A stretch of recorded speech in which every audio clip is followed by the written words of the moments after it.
There's some. I thought it was like an MMO or something. World of Warships. Now it plays pretty much just like World of Tanks, but with like battleships and stuff.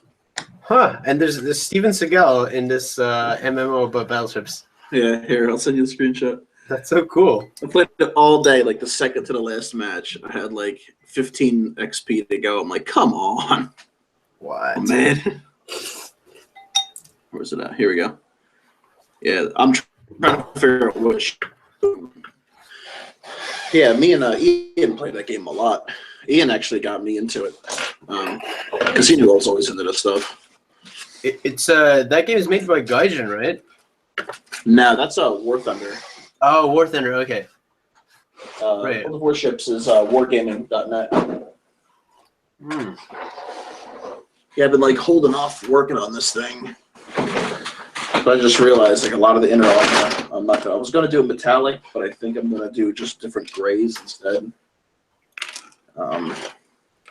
So you're building that warship, like you're building a Plamo scale model of that warship, or? The one I'm building right now is the Prince of Wales. Yesterday was actually the 75th anniversary of it sinking. Mm. It was actually, the history of that ship was it was sent to, what's it called? To intercept the Japanese force that attacked Pearl Harbor. Okay. And the Japanese were not having any of that.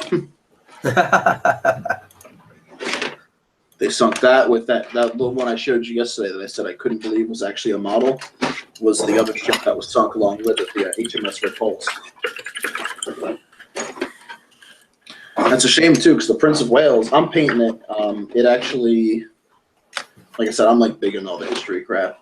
The Prince of Wales' first mission ever was to intercept the Bismarck.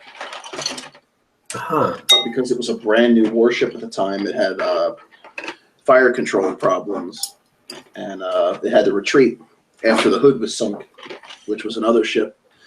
Oh, shit.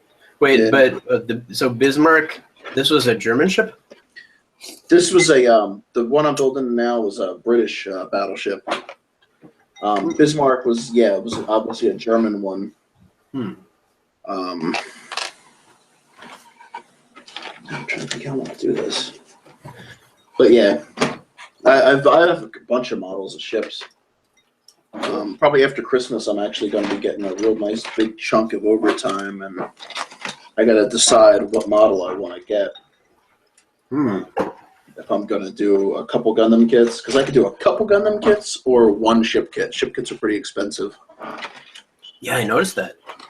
They're pretty elaborate, so it figures. But yeah. Like that picture I sent you yesterday of the deck. The deck is actually an add-on. A company named Pontos. They make a lot of photo etch stuff. They also make it's a wood. It's literally printed like the pattern of a deck, right. Printed on a real thin piece of balsa wood with an adhesive backing. So literally, you just cut it out with an X-Acto knife, and it just sticks right onto the deck instead of trying to paint it. Because I've painted a ship deck in the past, and it just looked terrible. Yeah, I hear you. Because I built the Arizona, which was another one that was sunk by the Japanese. That's the one where if you ever like Google just any picture of Pearl Harbor, that picture pops up of the Arizona. I'm hoping we get other people on. I'd like to see if Ian would pop on. Yeah, I definitely want to work on my Thunderbolt RX over the 8, though. I've been putting it off for a little too long. I just realized a lot of the inner armor on this thing I'm not even going to paint because it's getting covered with that sheathing.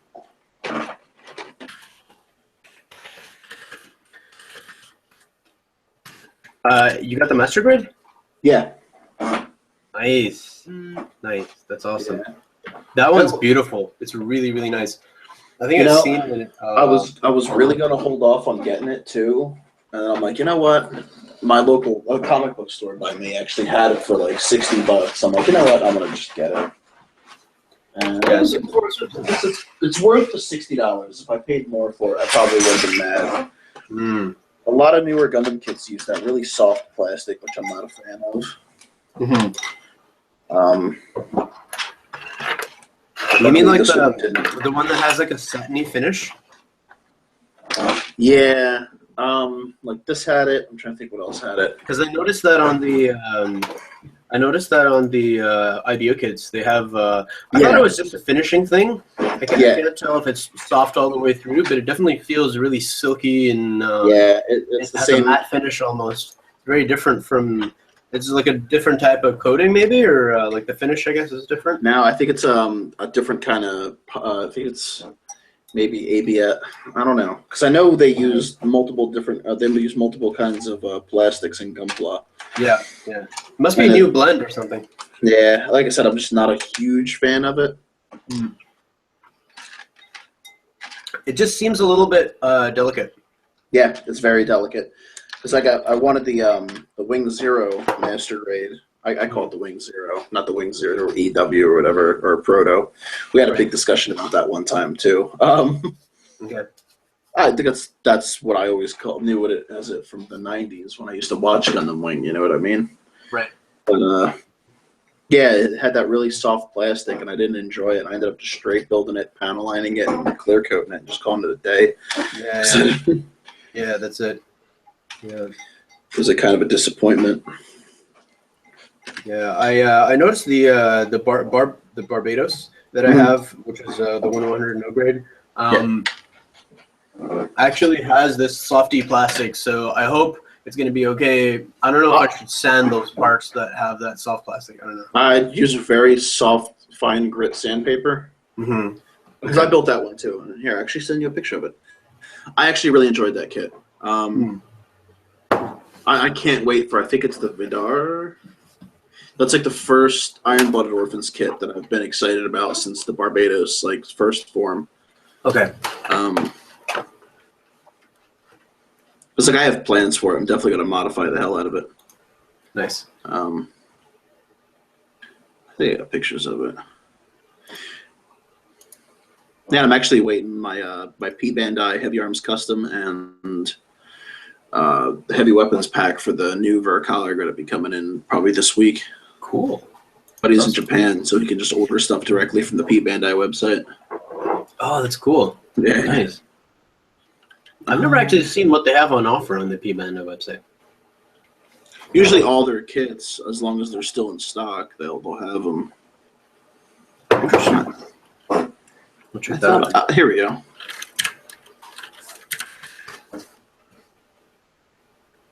Learn to clear coat before you panel line, so. Cool. But yeah, that's the 100 Barbados.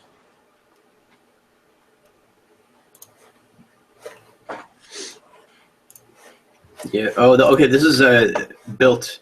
Oh, nice. You went with gray for the kneecaps, eh? Yeah, I did in a little bit in the shoulders, the wrists. Oh yeah. The wrists and the shoulders is a good choice. Even the underneath the vents, you went with gray. Yeah, Looks good. I tried. That was one of the first kits I tried doing, like the multicolor. I mean, I've done that a lot recently.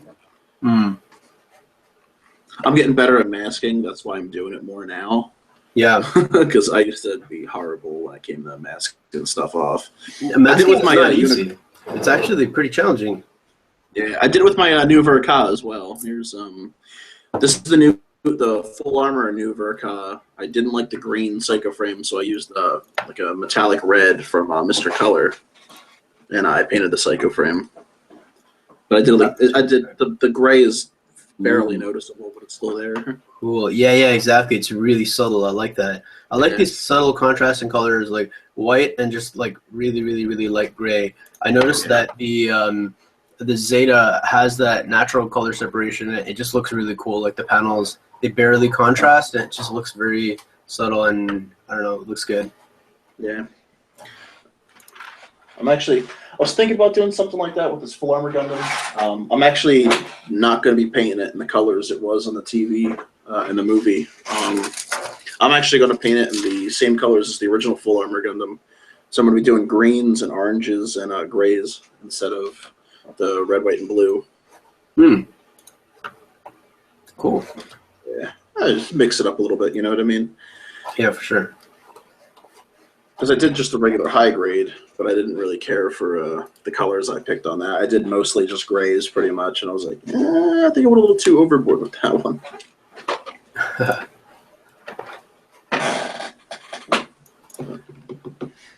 But yeah. I haven't been actually doing a lot of Gundam kits lately, so it's nice to, you know, kind of pick one up after a while.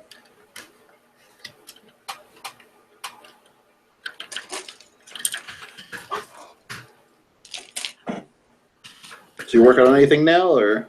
Yeah, man. Well, I entered the contest actually with my high grade Barbatos Lupus.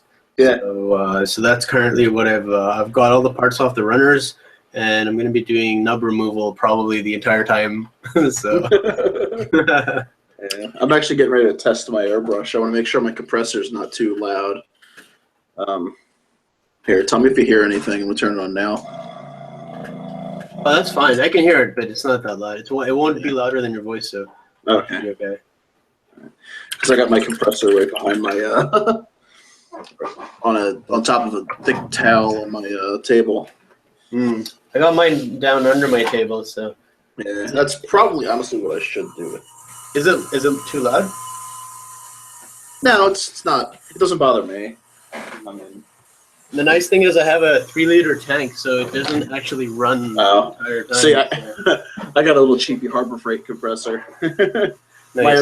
My airbrush combo, I went super cheap with it because I didn't know if I was going to like airbrushing at first. Yeah.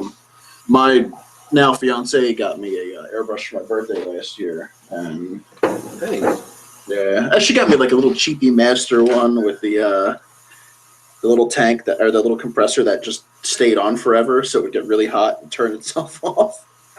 So the Master Airspray one, Master Airbrush, I think, right, from Amazon. Yeah, it was like a $40 one. Cool. Yeah, I've heard good things about those actually. Yeah, I mean, for what it is, if you want to start airbrushing but you're not sure what direction to go, highly recommend it, especially for the price. It's really easy to get replacement parts for the Master. Oh, that's so good! Wow, so they do stock replacement parts too. Yeah, I ended up going with now my I have an Iwata Neo, like I said, with just a Harbor Freight compressor. Yeah. And the cool thing about the Iwata Neo, I can go to Hobby Lobby and just get replacement parts if I need to. Oh, that's so cool! Your hobby shop carries Iwata like airbrush parts. Well, Hobby Lobby is like that franchised, you know. But yeah, they carry it, so it's kind of nice.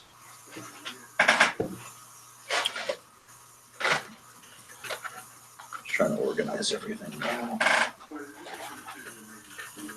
I'm really dreading putting these sheathing on the joints on this thing now.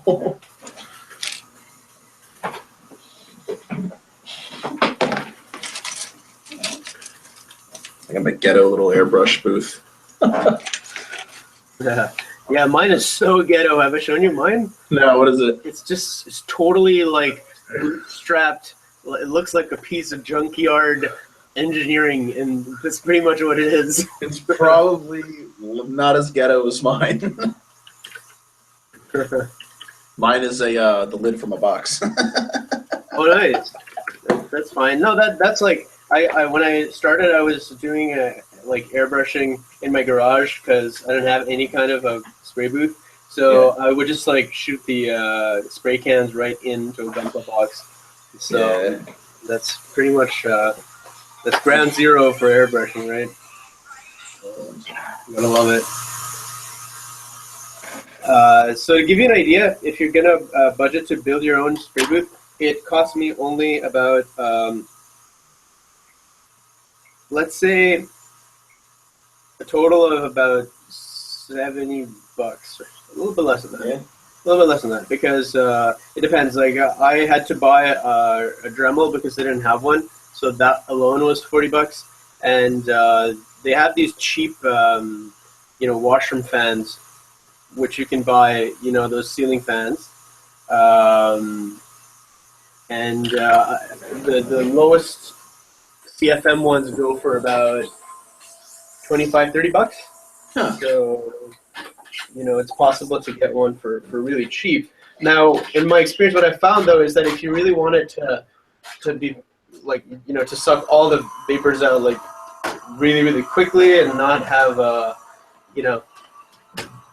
like a better option would be to go for a fan that's like probably above 50 CFM. It turns out. I figured that let me start with the cheapest one and see if it's enough. Maybe it'll be enough, and then just go level up from there if need be. But yeah, I would go for I would say if you want something that you can keep forever, but that's still DIY, just go balls deep 100 CFM fan. They're all the same size. That's the thing. They're all about I'd say like about 11 inches square or something like that. Yeah. So 10, 11 inches square. But the motor, of course, and the type of turbine it has, it varies from model to model. So that's pretty much how that went. But it's pretty good. It's like it doesn't look very special because I basically just used a plastic, like one of those like a parts bin kind of thing. Yeah. Like those Rubbermaid plastic bins. And and then the thing is, I also put in some an air filter so you can get those home air conditioning air filters at your hardware store that are pretty cheap. Yeah, you get the things like stupid cheap, and it doesn't need to be like a spectacular one. It could be just like a. Yeah, you're looking at about $10 for two, which is pretty decent. I've been airbrushing for like weeks, maybe a month or so on the one that I have now. The first filter, and it really takes a while for the filter to get saturated. So yeah, it turns out it's pretty decent. Another cool thing that you can get, and I got this on Amazon, is Posh makes a spray booth, and your spray booth takes carbon filters also. So you have your cotton filter, and then you have a carbon filter for an activated charcoal filter that will actually like neutralize a lot of the volatile fumes and stuff like that. So that's a little bit more expensive. That filter is like $10 for one. So when it's all said and done, you're still coming out well ahead of like the commercially available spray booths, which I feel like they're all around $100 a piece, right? Yeah, pretty much. I found one on the Walmart website, the collapsible one, for about like $89. But yeah, just generally that same price range. Yeah. I think the seals in my compressor are starting to go because it's running a lot more than it used to. Unless I have the PSI cranked down too much. Maybe it's more the not Teflon tape. Maybe I think it's worn out. Yeah, I'm just trying to figure out from where, because it's running a lot. I don't know. Oh no, I just turned it down way too much. Yeah, I don't know what it is. Get my vape ready here so I can enjoy some nice vaping. Yeah. Unfortunately, I usually smoke when I'm doing this, but I don't smoke in the house. So.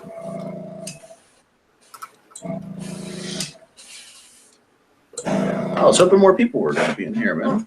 Yeah, well, I was trying to get Ian in here, but he's maybe doing it's still things early for the guys. Maybe it's still a little early for the guys out west. I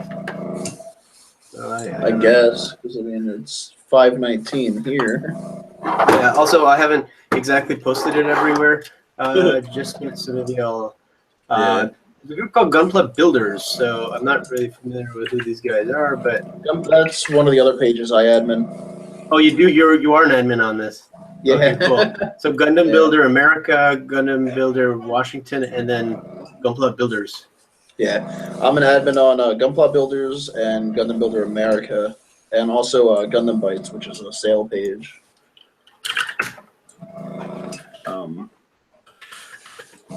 some interesting thing. I'll tell you what, that page is something.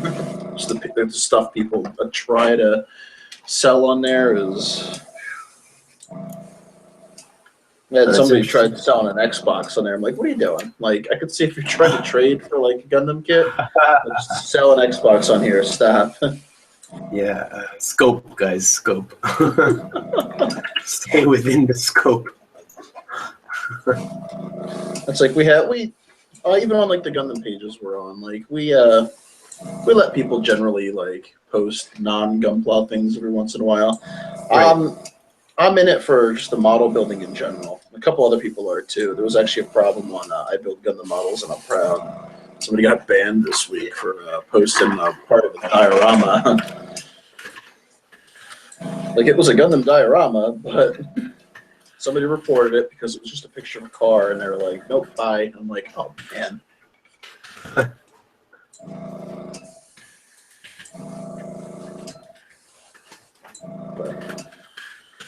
I don't know. I try not interfering with other pages, affairs, I guess. But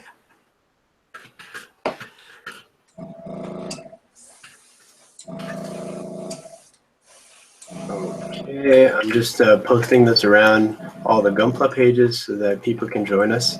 yeah. Since we typically have like very, very few people and like having too many participants is not a problem for us yet, I'm actually posting the Hangout link itself so they can actually join right in. So I'm going to do that and it'll take a few minutes. Did I tell you the MAHQ guys were interested to do some of this kind of stuff at some point? Yeah, I think you were telling me a couple weeks ago when I was on here with you. Yeah. That's pretty neat. That's actually very cool. Yeah, last weekend I couldn't do it. I was in Jersey. That's okay. It looks like Kevin is listening in, but his audio is muted. So, what's up, Kevin? Yeah. How's it going, buddy?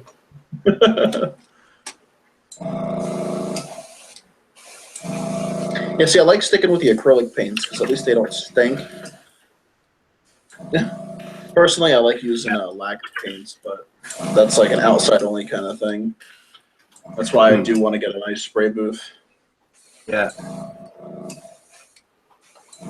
So wait, you're airbrushing, but you don't have any ventilation or anything. You're just like in your bedroom, or is that? I'm in my room. I got a fan and yeah. A cracked window, I'm assuming. Yeah. Okay, that's all right. That's not that bad. You could probably be okay. I noticed this on Plamo that a lot of these Japanese builders, some of them don't even bother with a spray booth, and they're like, I'm talking like expert level builders. No. That's what cracks me up. Like these people are like, oh, you need like this, like $150. Yeah, contraption. I'm like. They use the simplest. They use the simplest methods, and often the simplest tools is just practice. Yeah, So, like I don't know. Like a lot of these guys are in their bedroom. You can see like the background in their apartment, and they're just there with the spray booth, with the airbrush, and sometimes you see spray booth behind it, but sometimes there's none. Like, there's a window open. He's smoking, while spraying explosive thinner everywhere. Yeah. Ridiculous. I used to work at a car dealership, and they had a body shop attached to it. We had a safety meeting one week, and they're like, guys, look, when you're painting a car, I appreciate you guys are wearing the respirators, but that doesn't mean you can cut a hole in the respirator and put a cigarette in it. Ridiculous. Yeah, it was pretty funny. And like everybody immediately knew who he was talking about.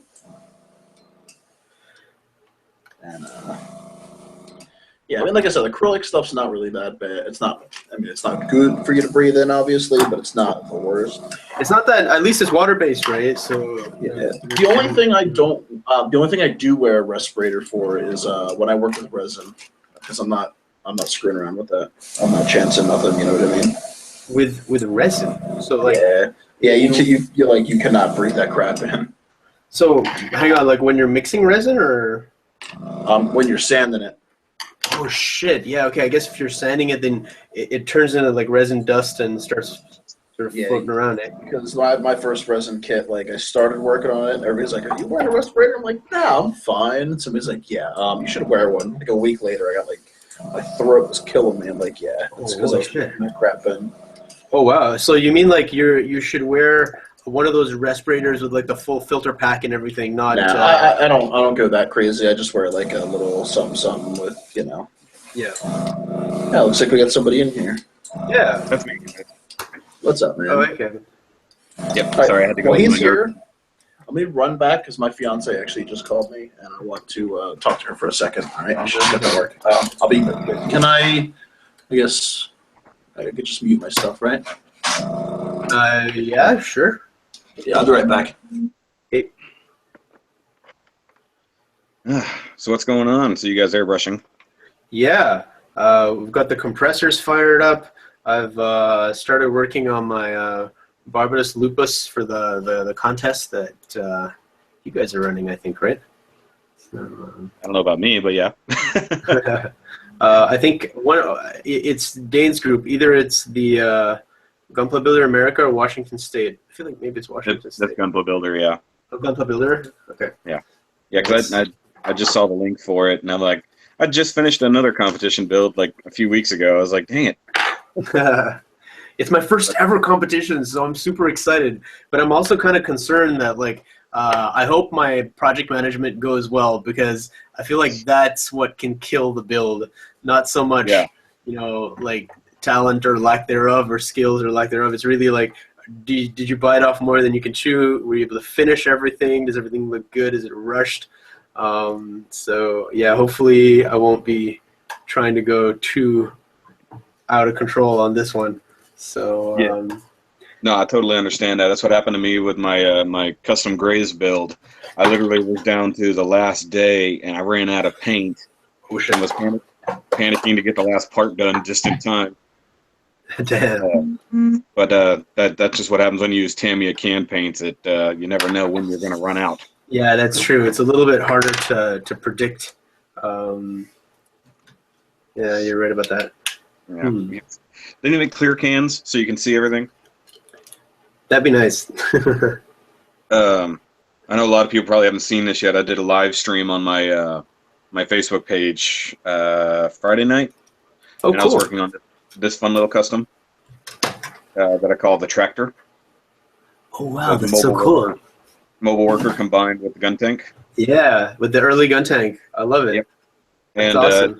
it's going to get a custom paint job. I'm going to do a few more details on it, but I'm going to do it Awesome. in realistic, like heavy equipment colors. Nice, like So, yellow Caterpillar yellow style. and black. Yep, either Awesome. Caterpillar or like the John Deere industrial colors with the yellow and the black, or Mhm. even like an International Harvester with the Right. red and the black. Right. That would look really awesome. That's such a cool idea, and it's so logical. Like there's the tracks of the gun tank that you would see on a Caterpillar or something, and then with the mobile worker. So it's like the ultimate construction, gun, mobile suit. Mhm. Is that the shield or whatever in the front, or? Yeah. That's the shield from the mobile worker mounted as a front plow, and That is it's still up, awesome. and it's articulated. That is really awesome. That's so cool. It's a really awesome custom. Yep, and this is literally as far as I got in a couple hours. Holy shit! You build that fast? Well, I mean, I built the 2 separate kits individually for review, and then just kit bashed them from there. Oh, okay, cool. So I still have the upper half of the gun tank that I'm got nothing to do with. But I had it in a fun pose here. Hold on, I gotta, because the arms are only so strong. Let's see if I can get it. Stay. Cooperate. I know if I moved it, I gotta reposition the camera slightly. So it's like the mobile worker took over the gun tank. So he's ripped off the upper top. I love it. It's awesome. Yeah, so this is what I do for fun. Forget competition. This is just me wanting to do something fun. Nice. I like And it. I still have the complete legs for the mobile worker. So what I'm thinking is this is when he needs to go over whatever terrain, but then he can switch back to his legs whenever he needs to walk. I think it'd just be fun. I gotta get this out of here. But I had to sacrifice one of the gun tank's arms as an adapter for the center section there. You can see. because I had to make a dual ball joint for the center section, and I needed something to support it. So I actually used the arm armor from the gun tank. So you used 2 ball joints for that, one stacked on top of the other. Yep, because they're Very both cool. they're both ball joint receivers, both top and bottom. So I had to make something work. I had 2 leftover ankles from I think it was Build Strike. So I cut the larger ball joints off and glued them together. That's really cool. I like that the dimensions that they use of like the consistency basically of Bandai kits. It seems like everything is standardized. You know, like if you have polycaps from one high grade, it'll fit all the high grades usually. Oh, yeah. You know, Yeah, because they're set to scale. Yeah. So it's pretty awesome actually. I like that.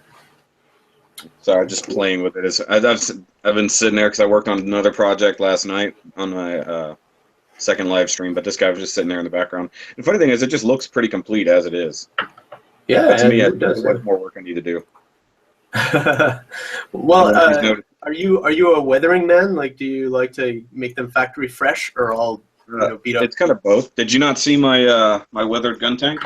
I don't know. Can't remember. Probably not, because you would know. Hold on. Oh man, you must have 50 kits in there. I don't count them.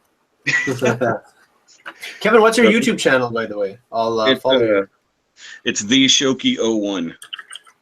I post links all the time in the Gunpla Builders thing. So that's my weathered gun tank. Ooh, cool.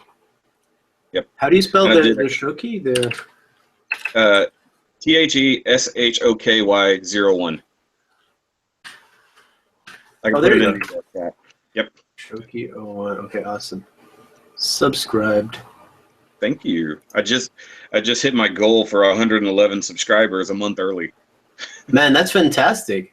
How did you get up to 100 subscribers? That's really actually quite an achievement. Like, it's fantastic. I mean, I think 38, so I'm way behind you. But like, did it take a long time? I put out content every single day. Every single day. Okay. The weekends are the only time I don't. I put out 2 videos today because I needed to release them early. Okay.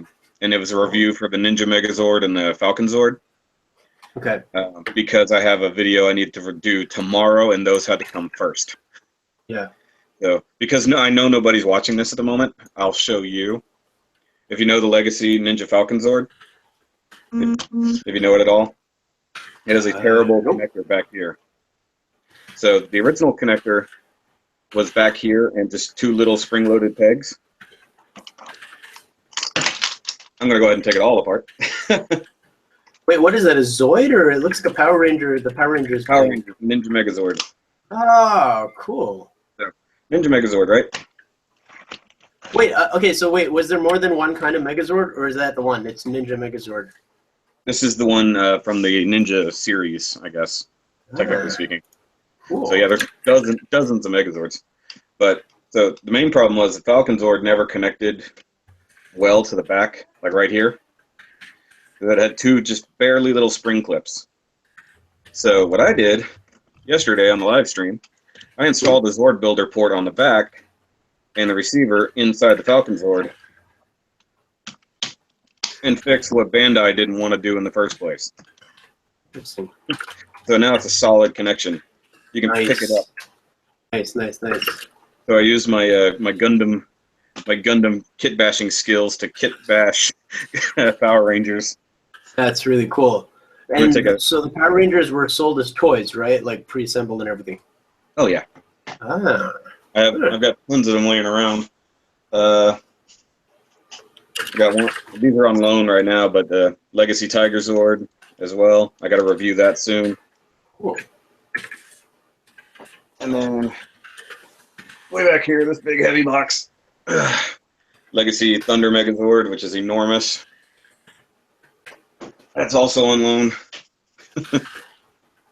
And hey, now that you're subscribed, you can be part of the giveaway I do in January. Giveaway! Giveaways are awesome. I love giveaways. I wish I had the budget to do giveaways, but yeah, maybe I'll have Patreon supporters at some point. I'll be able to do that. I mean, I do it just because it's fun and I like sharing in the nerd the nerdiness. Cool. Oh, yeah, here's my custom grays, by the way. If you can see it, there we go. That thing's cool. Yep. Did you do I had to give custom vents in the front? Yeah, that's Ooh. actually that's 3 different grays, like reactor covers, put together like ribs. Cool. That looks good. Looks And really then cool. these nice big spikies blades. Look at that. Are you typing? Yeah. I'm just getting getting the wording so that I can post this like invite here. I got it.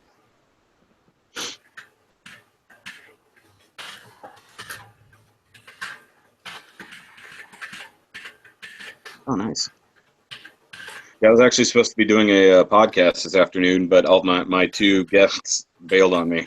So what I do the Shoki Nerdcast, and we just sit around instead of like a real specific topic. We just kind of whatever nerdy thing we want to talk about. You know, I have everybody bring in whatever nerdy thing that they're into, and we talked about that. That's fun. So it's pretty kind of universal. That's pretty cool. I like that. Yeah. Very, very cool. The motto of the show is not everyone is what is it? I gotta think about it. You may not be a nerd for everything, but everyone is a nerd for something. Oh, absolutely. So that's the idea. Everyone's a different type of nerd. Exactly.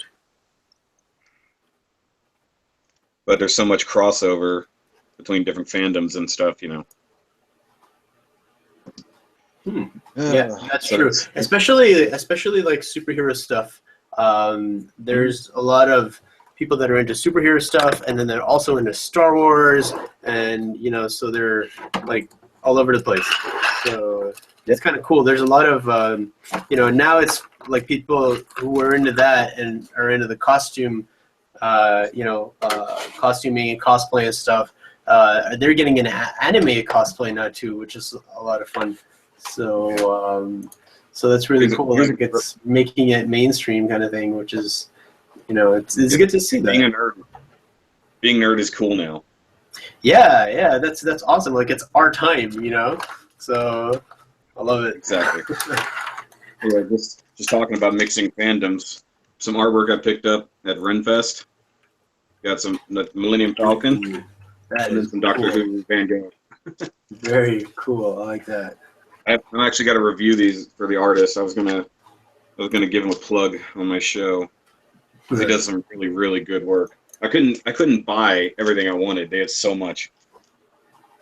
Nice. He's even gotten contract work from Disney to do some Star Wars artwork.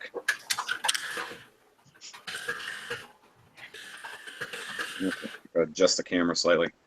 Sorry, I don't have any headphones or anything. I go straight off my phone. It seems to actually be the best for clear sound. Oh, so it's working from your phone? Yeah. The Google Hangout's actually on the app. Oh, wow. Perfect. So it works even for Google Hangouts on Air. Yeah, because it ties in through YouTube, as you know. So, but this is how me and my buddies do our other podcast, which is the MS Report. We talk all Gundam and Gunpla stuff. Oh, you guys have a Gunpla Talk thing? Yeah, I was on the last 2. That was on the last 2 episodes. It's on Dan the Plastic Man's channel. Really? Hey, would it be possible for me to join in at some point, or is this like is it an open thing or is it a closed thing? Yeah, no. Actually, I'm the first person who's ever been a guest. It's normally the normal 3 guys. Second Soundwave, Dan the Plastic Man, and me, and and the Max Duo. So they're always looking for somebody else to come on and talk Gundam nerdy stuff. So I mean, I could talk to them and find out. I mean, I'm so down. Not only for Gundam, but also I'm a huge Star Wars nerd, and I'm just really into anime in general. So yeah, absolutely, I'd love to. Sorry, I'm messaging them real quick. We're always got a Google Hangout going. What's his YouTube channel? Dan the Plastic Man. Yeah, that's it. I couldn't find it. Maybe it's all one word. It's all one word, yes. Actually, he's in my favorited channels if you're looking at mine. Oh, perfect. There he is. Let me subscribe. Yep. There you go. Subscribed. And then Second Soundwave, if you know him, or channel 2S Second Soundwave. Channel 2S, really? Huh, okay. I can see him here on the featured channels, so I'm gonna... Yep, and then he does Gunpla news like all the time, like a couple times a week. Really? Yep. Yeah, they're good guys. They welcomed me on YouTube. I guess technically I get a lot of subscribers because of them. No way! That's so cool. I'm gonna reach out to them too then, because that would be a lot of fun. Like it brings the community together. You know, like it gets people involved in pretty much. Yeah. It cross promotion. Yeah, exactly. Cross promotion. We all work together. Yeah, no, it's fun because we usually I don't know where you're at. I'm in Texas, but they're on the East Coast. So whenever we do it, it's usually late night for them and a normal decent time for me. Yeah, I'm on the East Coast also actually. Oh, okay, that'll work out good for you then. I guess so. Okay, Sure. well there you go. So yeah, no, I sent him a message. Actually, which one are you in the group? Are you the anime or the cis? In the group. In the chat right now or in the hangout? Which one are you so I can link you? In the hangout. What do you mean? I'm just. I think in Google my name shows up as anime deco. Okay. Because that's There my. you Good God, Dane's back. Hey Dane. Okay.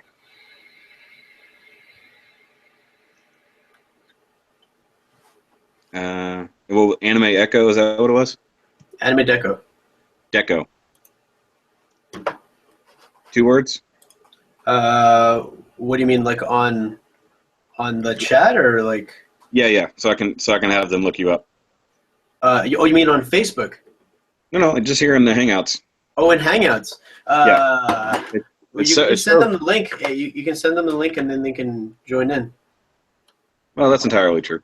Or how did you want them to look me up? Like on the Facebook page, or? I'll post the Hangouts link here, in the Hangout here. There you go. Well, I can get it off the Facebook group. Hold on. Oh, that's on the Facebook group. Oh, my bad. Yeah, I'm going back and forth between my phone and my computer, so I got to remember what not to click on, because I'll end up getting a ton of feedback if I accidentally click on the link. Where am I? I forgot which of the many Gundam groups I'm looking for. There we go.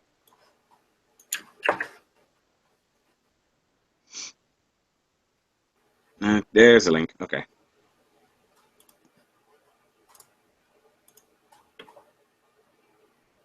Oops, hold on.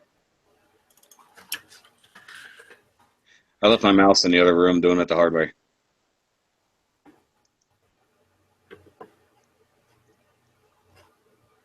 All right, I'm giving them the link in our chat. All right, I'm back. Okay, so if they pop in, you'll see them. Cool. Sounds good. I've been trying to get Dan into more Facebook and social media stuff so that he gets more exposure. I don't know if he's in. I don't think he's in Gunpla Builders. I know I just brought him into one of the groups. I can't remember which one. But anyway, he's just finally getting out there. Cool. He has a lot of subscribers, and yet he managed to do that without social media. That's kind of interesting. Yeah, he said he hadn't done a whole lot of social media promotion. He's just not too big on it, but he was trying to hit 500, and he finally did not that long ago. And like between the three of us who really maintain our YouTubes, we all went up at the same amount of time. We all hit our numbers that we were going for at the same time. Oh, so awesome. I hit 100, Dan hit 500, and Second Soundwave hit 2,500, all in the same day. Very cool. I missed a lot. What happened? Well, we're just talking YouTube. Oh, okay. I think Gunpla is getting hot, basically, is what I'm saying. Yeah. Enjoy. Okay. There's Since Dane missed it, should I show off the tractor again? What happened? what? You were gone whenever I was showing off my my latest work. Oh, the Oh, yeah. tractor. Yeah, I love that thing. Yeah. That thing is so And cool. Oh God. That's awesome. Yep. Yeah, I like that a lot. Fun little kit bash I did Yeah. Friday night. That kit in general was actually really fun. I built one when they first came out. I opened up the cockpit and I put a little pilot figure in it On which one? on a the worker. Oh yeah, Yeah. that's cool. Yeah, so that's always the weird part. It's got that like almost like a crane cockpit on it instead of a hidden internally. Yeah. I like that. Well, that's the cool thing Yeah, about one it. It was legitimately just like a worker. Yep. It was just Oh yeah, I was going to show you, Dan, because the shield / shovel up front is actually posable. I actually used the entire elbow and arm assembly from the gun tank. nice. That was very cool. I, I'll tell you what. I like that. I love that I like- origin gun tank. The gun tank is amazing. I love this mobile worker. It's my favorite kit I've built this year. Yeah, that's cool. When you're done, it's heavy for such a small kit. Yeah. See, I never Wow. actually went really big into kit bashing or anything like that. I always wanted to build something nice. I just don't. I think I showed you guys before. I was doing the Cancoli themed Super Fumina, but I was just something about the Fumina I didn't like, so I stopped. I guess I'm gonna pick up a Frame Arms Girl kit. Yeah. It'll probably look a lot better, Yeah, I mean, basically, Fumina is just gunpla arms girl. Yeah. But there's been some really good customizations of her that I've seen. I love that the Musha one that somebody made not that long ago. Yeah. But yeah, speaking of kit bashing, that was deep end really. Just for nothing but graze parts. That's pretty cool. We had a great build off on the American page that went over pretty well. I was doing an Anubis themed one. Yeah, I remember that. Yeah. Now looking over it, I'm seeing all the places I missed with paint. It's like, don't look at it. Don't look directly at the flaws. I was one of the first kits I did a major paint job on was the high grade Mega Shiki. Yeah. I had to repaint half that kit because I'm sitting there painting. I'm like, oh man, there's purple showing everywhere. Yeah, it's real hard to cover dark colors like that. Luckily, well, this thing was only pink, green, and blue when I started, and now it's gray. It's I rattle can that one too. That was one of the first times I actually painted anything was all rattle can. Yeah, this is all rattle can, Yeah. except for the yellow. Yeah, yellow I always thought was a pain in the butt to rattle can. Yeah, I used just a Tamiya paint with the brush, just for all the little highlighted details. I did that on the Mark III RE100 came out, and that's what I did on that. Was I rattle can that. I used Testers, the Model Masters Blue Angels Blue to get the Titans color. Nice. Blue Angels Blue. Yeah. Blue Angels were a really inspirational force when I was growing up for me. Yeah. I had my first ever email account was Blue Angel 6 at That's awesome. I love I've seen Blue them Angels. so many times, in person at air shows and stuff. I've never gotten to see them. I've seen the Thunderbirds, but not the Blue Angels. Yeah, I used to live in Jersey. I was in Trenton, so we'd go to Fort Dix, had all Air Force stuff, so the Thunderbirds would always be there, and then Lakehurst, the Blue Angels would be there. So we used to have an air show in Montreal, and then I don't know what happened, but I stopped doing it at some point. And it's too bad because air shows are just so much fun, Yeah, well, I think a lot of it had to do with after, where you are, probably a lot different, but I know they stopped doing air shows for a while after 9/11. Yeah. They cut back on pretty much civilians on military property, I guess. But they used to have it at a civilian airport. That's what I don't get. Yeah, we used to have the Trenton Mercer Airport, B-25. Was it B-25? Yeah, the B-25 would always show up, and you could tour them and everything like that. It was always pretty cool. That is pretty cool. Like I said, I've always been into that stuff. I used to live, actually, when I was in Jersey. It was technically it was Ewing Township, right by the old General Motors plant where they actually built the Grumman Avengers. So that was pretty neat. My great grandmother actually built them there during the war. We have a picture somewhere of her holding a rivet gun next to one. Yeah, so that's why I've always been into the military stuff. My grandparents were in the military. And, yeah. Hey, somebody joined in. Hey, it's Guillaume. What's up, Guillaume? Hey. Hey, what's up, guys?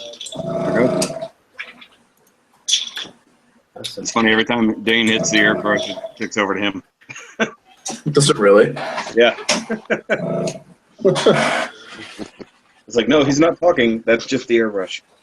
You're just growling. Yeah, I have to Incandescent. relocate that. Brrr. You sound like a Wookiee.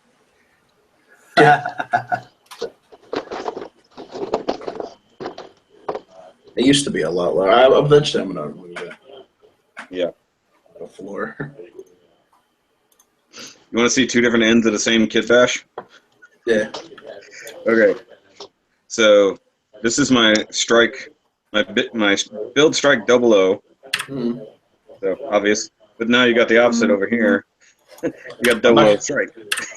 I'm not going to lie, that backpack actually looks really good on the double O. Yeah. And I modified it just a little bit so the cannons come up over the shoulders, Yeah. like double X style. Were those the master grids? Yeah. Yeah. But I had to, the adapter from the Build Fighters set that you can plug into the back, Mm-hmm. the striker backs. I have it crammed all the way in the core of the 00. Oh, wow. Hollowed it out and crammed it in there. So now I can fit any striker pack on the 00. That's awesome. But this is literally the first gunpla I ever built 3 years ago. No, nice. I don't think I have. I've since redone it. Yeah. Here, hold on a second. Ah, it's falling apart. This is how you can tell I built it a long time ago. It falls apart real easy. Oh, shit, yeah. Fucking those first models. What you working on there, Guillaume? RGXia. Oh, nice. Yeah. Since we're talking 00. If you strip the 00 down, it really does look a lot like Exia. Like, lose all the pretty much. parts. Oh, one thing that sucks, this arm, for some reason, has pretty much given up the ghost. I can't move it, or the whole peg is just going to come off. And the worst harm problem I got was the RG Zeta. Like, I tried to do the pose it has on the box where it holds the rifle really, like, the rifle's all extended and stuff. Yeah. Can't even hold the rifle. It, like, just broke under pressure. Oof, that's not good. Yo, no, it's not a good kit. I was just thinking about it. I don't have any other tractor packs laying around. Although, maybe I can use this guy.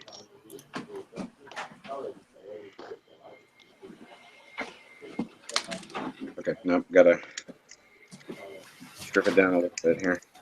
Come on, let go. I know what you mean about having trouble with the masking technique. I had some issues, and it took a while to like clean up the. I don't know if you can see it. I've done some weathering a little bit to it, so maybe like there's some chips in there which are intentional, but the edge of where it's been painted titanium isn't as clean as I kind of expected it to sort of just be like perfect.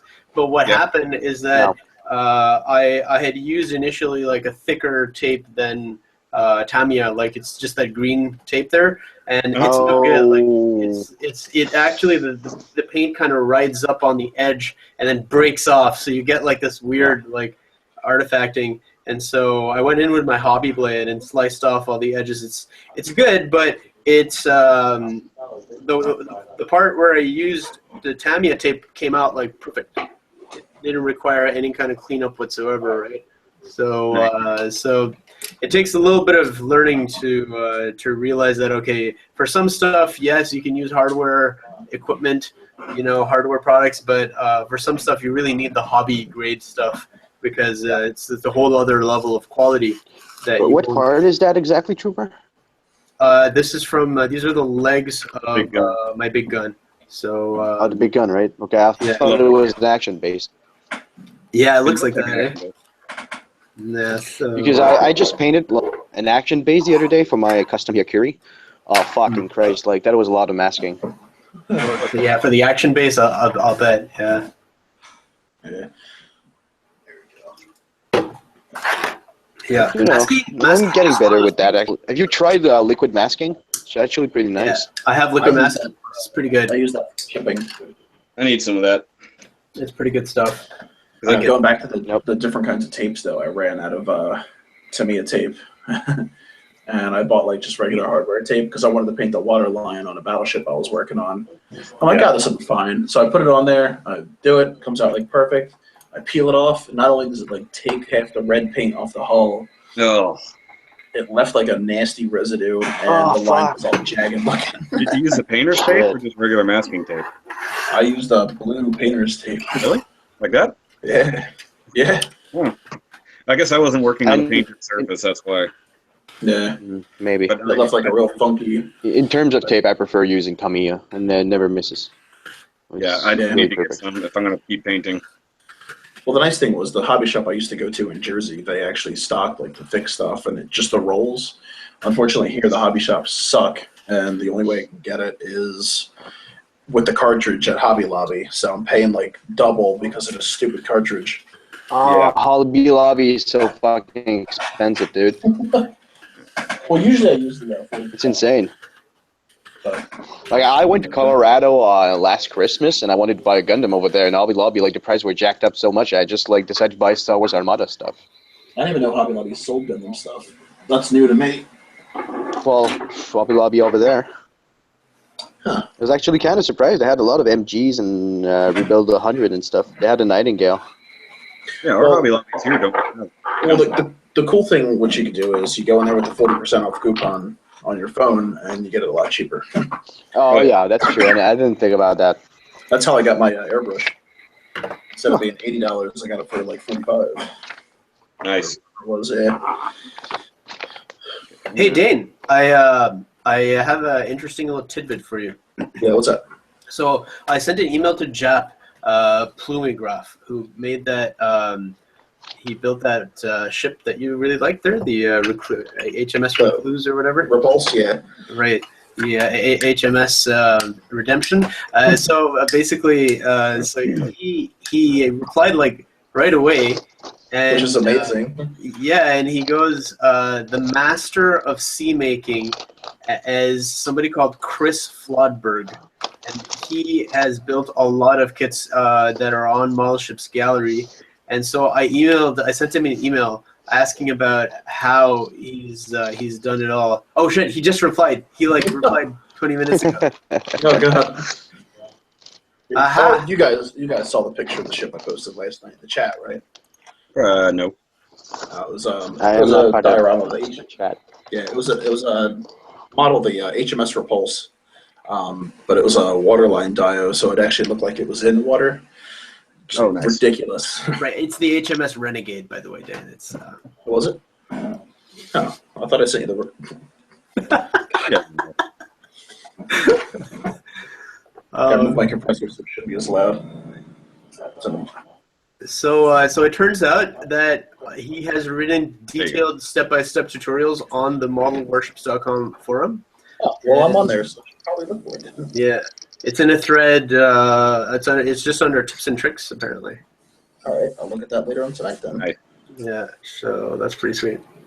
Because I have a theory. I like the idea of using like non hobby stuff with the hopes of saving money at some point instead of especially for shit like water effects, because water effects, the real deals commercially, like the specialized water effects are really fucking expensive, right? So Yeah. I've heard it's something in the order of 100 mils for $100 or something crazy like that. Well, what I found was a lot of people I saw on YouTube use clear caulk. Really? Oh shit! I have clear caulk. I just brought some back from home because I had bought clear caulk for actual caulking, and I was pissed too because I couldn't find my caulking gun in the garage, and I'm like, man, this is bullshit. I have to buy clear caulk and this shitty $18 caulking gun I'm getting gypped on.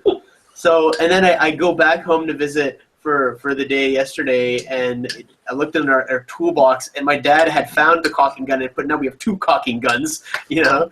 I was like, oh, wait a minute, maybe I can make water effects with this clear caulk. So, Because the eventual plan is I'd like to do a water diorama with the Gundam kit. Well, I found a 1/144 scale German U-boat. Oh, Like nice. maybe do that with a Sagak or something. yeah. Making a Xeon U-boat. Yeah, I'm actually working on a Sagak. I'm doing it in a U-boat theme. I like doing German themes on Xeon stuff. Yeah, no. I see you have a Evangelion Death and Rebirth poster right behind you, and I actually want to remake the scene with Deba Unit 2 in the ship. Yeah, I've actually seen a model of that done, and it's Yeah, exactly. That's why I want to do it. I've seen the model as well. I'm like, oh shit! It just looks so good that I want to try it. yeah. So about the caulking thing, there's a YouTuber called QDC. You just reminded me, Dane. He's done this. He has made a water diorama with caulking, and it actually looked pretty damn legit. You can even make stuff like explosion effects, and it's like properly good looking. I thought it was gonna look really shitty and ghetto, but it's more like, you know, ghetto grade. So using Ghetto fabulous. cheap stuff Ghetto to fabulous. get I've good seen people do results. it because I used to play 40K, so I used to see people do scenery with that. I didn't Yeah, know it's that. not something I'm exactly proud of. What, 40K? Yeah. What's wrong with 40K? 40K is really cool. It's very cool, but it's also very expensive. Yeah, there is that. So You know, Gunpla's not expensive at all. yeah, no. exactly. It's good. It's good you switched to Gunpla. You know, it's a budget, very very responsible choice you made there. And not time consuming at all. No, I'd rather spend $40 on like a big model than 50 on 5 little ones like this big. Exactly. I don't know, how cool are the little things? Oh, they're very cool looking. It's just Well, there you go. That's what it comes down to. That's what The it comes cost down versus how cool. and like all the prices went up. Like I used to play Space Marines, and like the Dreadnought, which is like this big, Yeah, is yeah. like $60 now, and I'm like, no. honestly, I went to Games Workshop recently, and I was blown away. Like, you have to have really deep pockets or an aggressive credit card limit to be able to get into 40K, because it's ridiculously expensive. Like a little tank the size of a high grade Gundam you're looking at $60-$70 for something cool. Yeah. You know. And, Yeah. and then That's people why I will bite your decided head not to off play. if you. There's no kit bashing. There's no customizing. If you customize, people will hate you because you're no, not that's supposed the to thing. customize. Or But then they're gonna go like, oh, well, I see that, and that means it has this now. And it's like, I put it on there because it looks cool. It's like, but yeah, now it's represented on the model, and you have to use that in the rules. I'm like, no. yeah, that's how it is. I heard it's a very rigid sort of society. People take that game very seriously. Very seriously, they're really religious about it, and it's quite interesting. Very different to Gunpla. Gunpla, I mean, Gunpla's freedom, you know. So Oh, people yeah. have that attitude. Yeah. Do what you want, have fun with it. Just if it looks cool, you're happy with it. No one's gonna care if you're using, parts from military stuff or scratch building, and so a lot of creativity I feel that goes into it. So yeah, I mean, I think that's why I picked Gunpla rather than. I mean, 40K, I have to say the mechanical designs of like 40K are really amazing. Mhm. Yeah. No, it's very cool. That's why I got into it. But it's just Well, puts me in the amount of time you're painting each and individual. I mean, I'd only paint the commander models really nice. Everything else I just paint real quick because I did a Dark Angels army, so I just like literally just spray paint everything darker. yeah. Man, you motivated me to look at my big gun since I hadn't looked at it in a little while. Oh, you got the anime colors one? Yeah, but I painted it all up. Cool.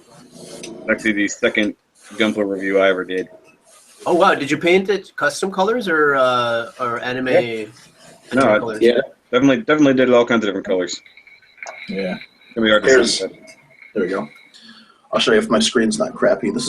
These are probably my two favorite builds of last year. what you got? The two I'm definitely the most proud of.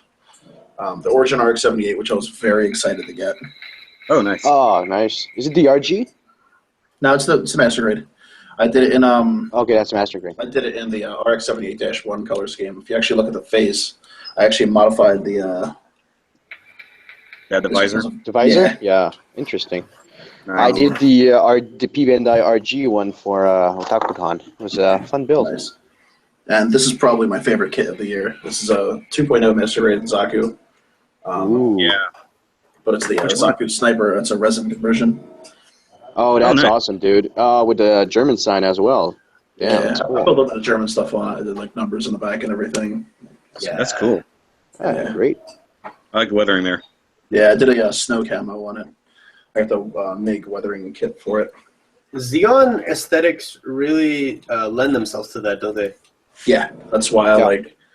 like before I actually did like a full blown like Panzer paint job on it. Because space Nazis, you know. Might as well be Yeah. That's it. Well, I'm actually building this space colony from Wave right now, and I'm gonna apply like Xeon decals on it and stuff. Oh, nice. Oh, you actually did get the colony model kit. Yeah, from Wave. That's really pretty good. I haven't seen that. It's a small kit though. Well, it's not small in size. It's about this big, but it's like only like 20 pieces or something. Yeah. Oh. It's like I went to Gundam Planet and I was going to buy the SDF-1 because I really wanted an SDF-1 model. Ooh. And I opened the box. I'm like, hey, this thing is expensive. Let's look at it. And I'm like, oh my god, it's tiny. I'm not spending that much. So I think Yeah. if I'm going to spend that much, honestly, I'm going to go on eBay and look for the old Matchbox SDF-1 and just paint that. Guillaume, what's Wave? You said you ordered it from Wave. Is that? Wave is a company like Kotobukiya or Bandai. Oh, so they made it. So it's a space colony, but it's the space colony design. It's not made by Bandai or anything. No, it's made by the company Wave. Oh, interesting. The brand. Could you paste the like a link to it somewhere? Yeah, I could just give me a mobile phone. So They're like new. Now, does it actually have like the reflective solar panels as like a sticker, or exactly, yeah, it's a sticker which is reflective. Oh, like Okay. like X or double X. That's cool. That is really cool. I haven't seen that. That's pretty cool. that's actually a master grade I'd like to get my hands on, the double X. I have an idea for the double X, but it's going to be for a custom, nice, festive holiday custom. Oh god, we did a Christmas theme build off last year. And it just ended horribly. Why? Christmas theme Really? sounds fun. Yeah, but it's just like I don't think anybody finished in time, and like what they did do, it was just like Yeah, with the holidays and stuff. yeah. I was going to say, how did I miss that? I built a Christmas themed Gundam last year. Trooper, I'm gonna send you the link. Maybe you can send it on the chat because I don't see any chat bar on my phone. Oh, okay, that's fine. Yeah, you can't. It's harder on the phone. I lost an entire jar of gray paint. What am I doing? There you with go, my dude. life? It's in the middle of a big gray square somewhere. You just can't see it. Apparently, I don't know. I lost a very tiny screw yesterday on my floor. Oh, I man, gave this up. thing looks gorgeous. It's beautiful. Wow, that's I know, a right? really, really nice design. It's really well made, and it's exactly the design, essentially, of the space colonies, except for the little ring thing. That seems to be a different thing, but it looks cool. Yeah, it's added on, but I've seen it a few times in Gundam, so I believe there's Oh, like yeah. several models. I think it had that in Origin. Very cool. Yeah, if I recall, in Origin it had that, and it was like supposed to be like food processing plant or something. Yeah. That's actually really cool. I've seen the eBay listing for it. That's nice. Where'd you buy it on eBay? Yep. HLG. I mostly buy all my models on HLG if I don't buy it at my local store. Okay, cool. I see. Like they had an awesome sale. Actually, it's still going on right now. I bought like the Master Grade God Gundam for $22, and What? and It's two balls amazing. that's Verka actually- for 16 bucks each. Nice. Oh, dude, that's a killer. So HLJ can really be worth it if you buy when they have specials and stuff. Yeah, exactly. Like shipping charge and stuff is, it's shipping, so you have to calculate it whatever in Canadian dollars. It's the fucking shit, so you have to watch out. But Right. overall, it's one of the best websites out there. I feel. Oh, there we go. Yeah, I personally, I live like on the planet. Yeah, I love Gundam Planet. For them. I used to live like about an hour away from them, so I used to actually go there all the time. And Well, you guys are from the Oh, States, right? Yes. yeah, Yeah, that explains it. It's going to be better for you to use Gundam Planet. yeah. I used to live in New Jersey, so because it's up in Palisades Park up by New York. I'm in North Carolina now, and we have like nothing for hobby shops down here. Yeah. It hurts so bad to have to actually order paint. Like You have to order paint? Oh, fuck, dude. Uh, Shit. I went to Jersey last weekend to visit my fiance, and because she's coming down here soon. I stocked up on paint at my old local hobby shop. Yeah, my local hobby town is an hour away. Yeah, we don't even have a hobby town around here, man. There used to be one in Wilmington, but they got rid of it, which Oh, yeah. sucks. Yeah. Hey, Guillaume, Yeah. that wave colony kit, does it actually have a clear side? Like you actually see through it? Yep. cool. What Yeah. you do is like there's 3 sides and 3 clear sides, and the sticker for the inside of the colony, you put them on the plastic side. So once you can look inside it and see the colony itself. Okay, that's what I thought I was looking at, but some of the pictures is hard to tell. Yeah. And somebody lit one of them. It actually looks really awesome. that's so cool. Oh yeah. I've seen it. It's really fucking cool. I'm actually gonna look if I can install like a small motor or something, make it turn. Make the upper part spin. Like, That'd be awesome. Cool. yeah, exactly. That would be so cool. It would That's be right. amazing. That colony design actually reminds me of the ones from G Savior, to be honest with you. Actually, I'm a filmmaker, okay, and I know I could do a better job than those guys. And that guy is actually from Montreal, which is fucking hilarious. Well, that's the thing. That movie came out like a decade ago, or even Yeah. more than a decade ago, and it had like an $11 million budget. So, I mean, to do that much It's CGI still- with $11 million, and plus, like I said, it came out in like 2001. I'm not expecting. Yeah, it's still $11 million, dude. Like, I just finished a small movie. It cost me like $600, and it looks better than it, And I have CG and stuff inside, so. I don't know. I personally enjoyed that movie. I don't care. I've never seen Well, it. What's G Savior, and how did a Montreal filmmaker end up making? G Savior is a live-action Gundam movie. What? Oh shit! Strip Gundam from the name, and it's literally just a cheesy sci-fi afternoon movie. Yeah. Yeah, and they're fighting over like bioluminescent like algae or something. Well, And- the premise of the movie is there's like food shortages in space because there's an eighth side that was built. Right. And this is after the Earth Federation crumbled. Yeah. I mean, there's a lot. It's technically in UC. That's what's fucked up. What? Hey, but how did they get the Gundam franchise, not the franchise, but the license to make this movie? Yeah, Plus, it was given to them by Sunrise itself because it was for the 28th anniversary or something. Holy shit! That's so cool. Yeah, I mean, like for what it is, I enjoy it. It's a And cheesy sci-fi movie. where is it shot? Like I can mostly in the studio? get behind you though. Like it's kind of funny. They all wear the Starship Trooper uniform because that was the cheapest thing to rent. Yeah, like they just added a scope to the Morita, pretty much.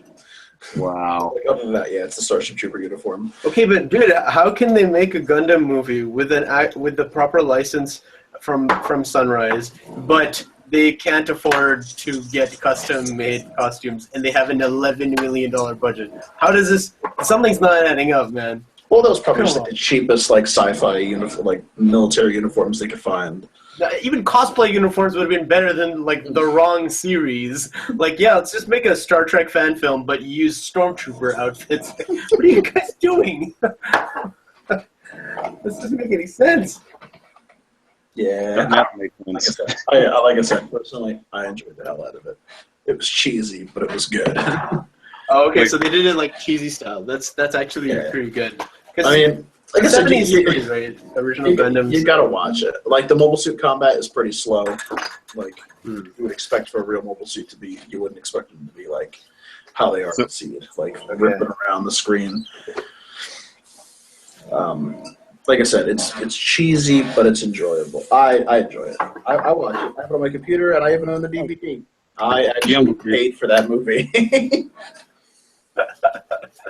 So, oh wait, were the Gundams in that, like, did they make models or CG or what? They actually did make a model of the G Savior. I have it. No, I mean in the movie.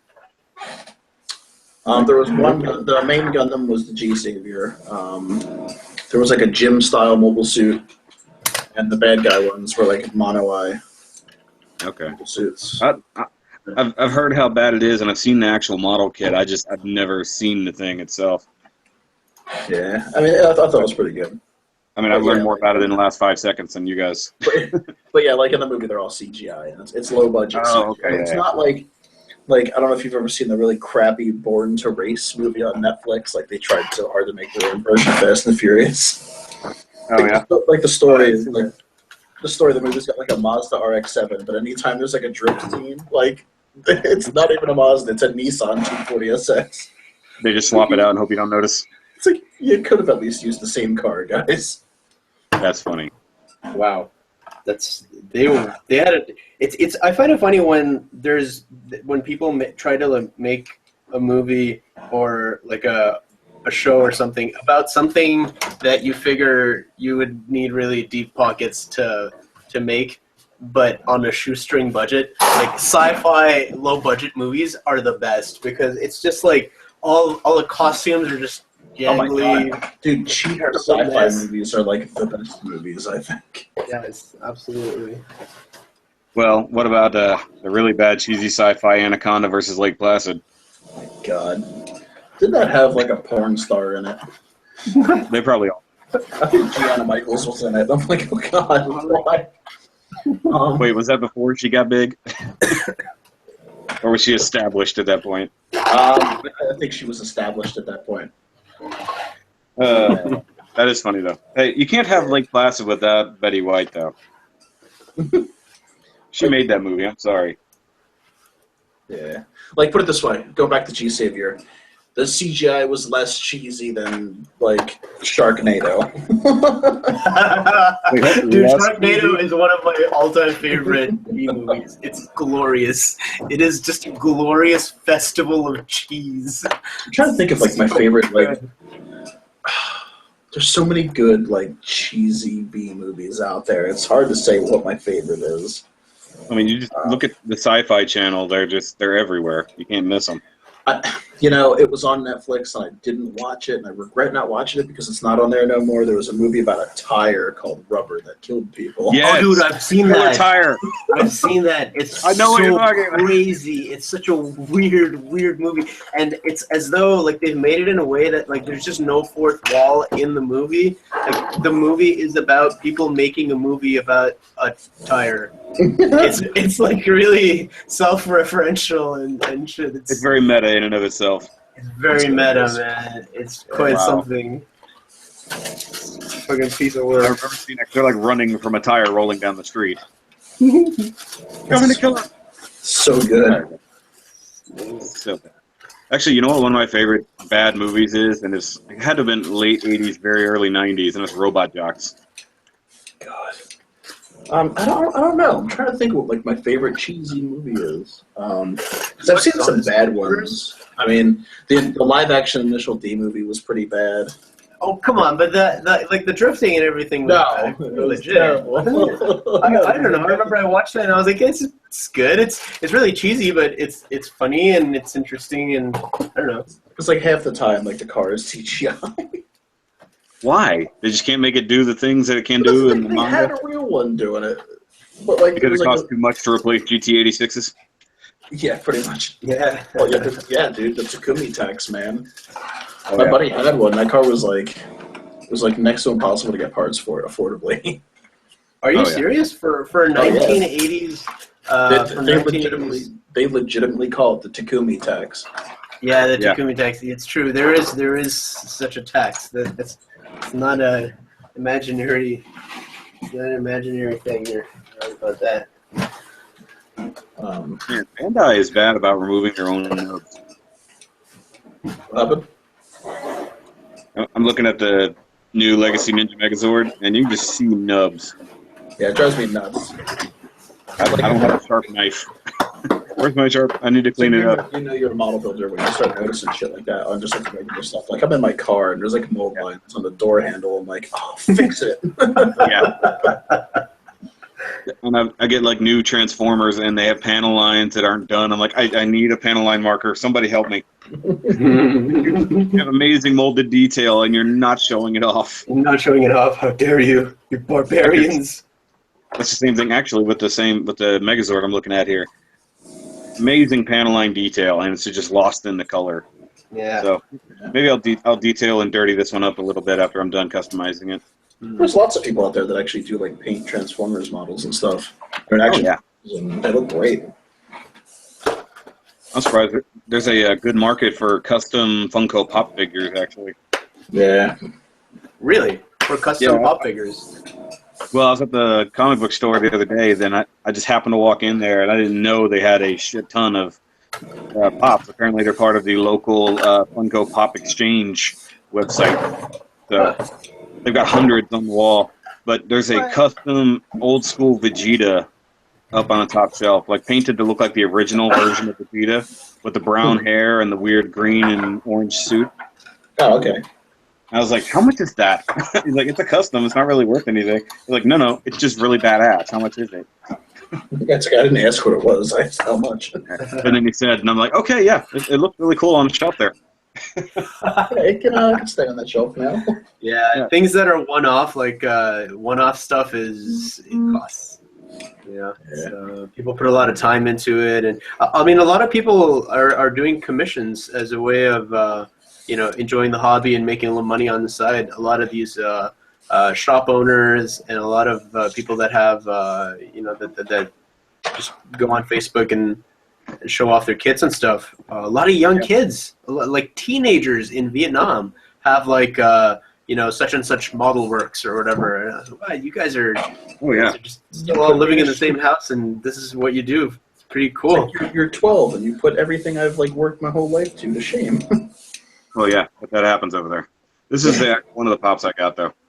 Oh my god, It's awesome. It's actually a TARDIS Funko Pop. that's pretty good.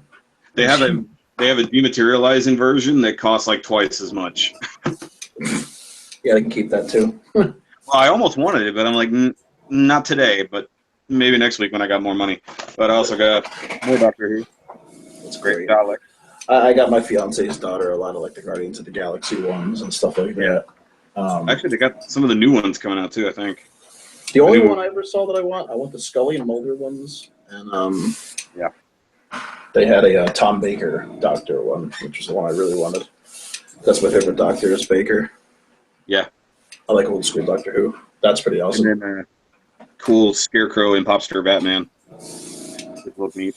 I'm actually this is one of the things I'm giving away on my channel in January, Nice. along with all these Spider-Man variants.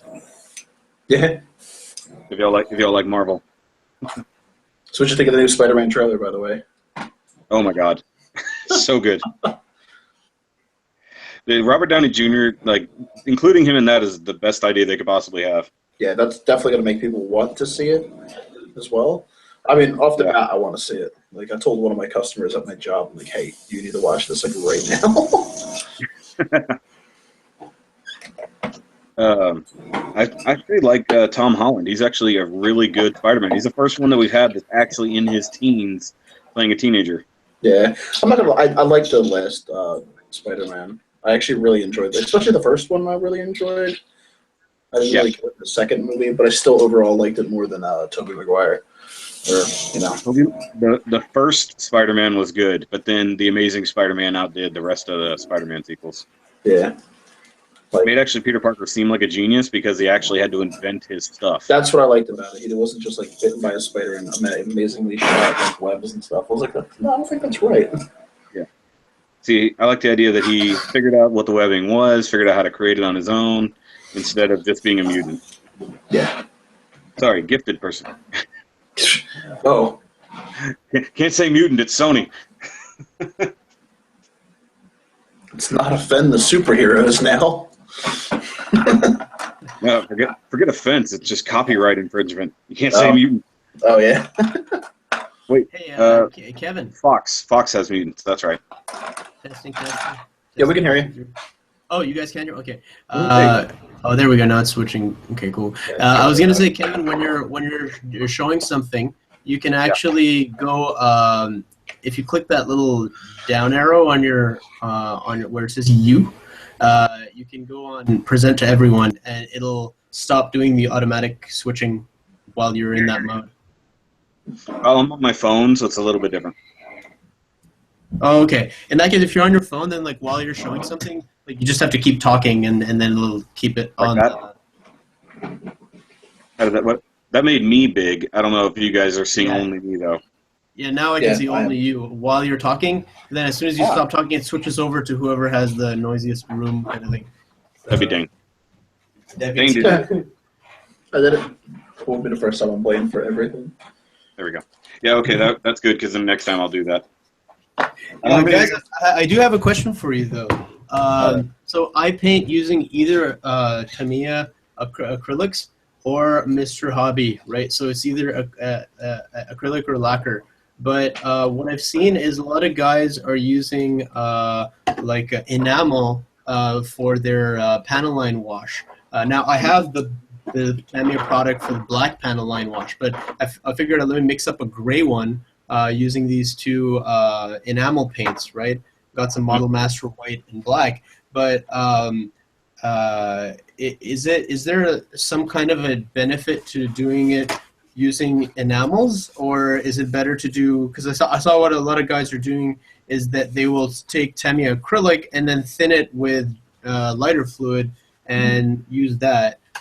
Is one better than the other? Are there any advantages or drawbacks to doing it one way or the other? Or, I mean, it all comes down to preference, I think. Personally, I like the Tamiya ones. They do make a gray one, too, you know. They make a gray and a brown.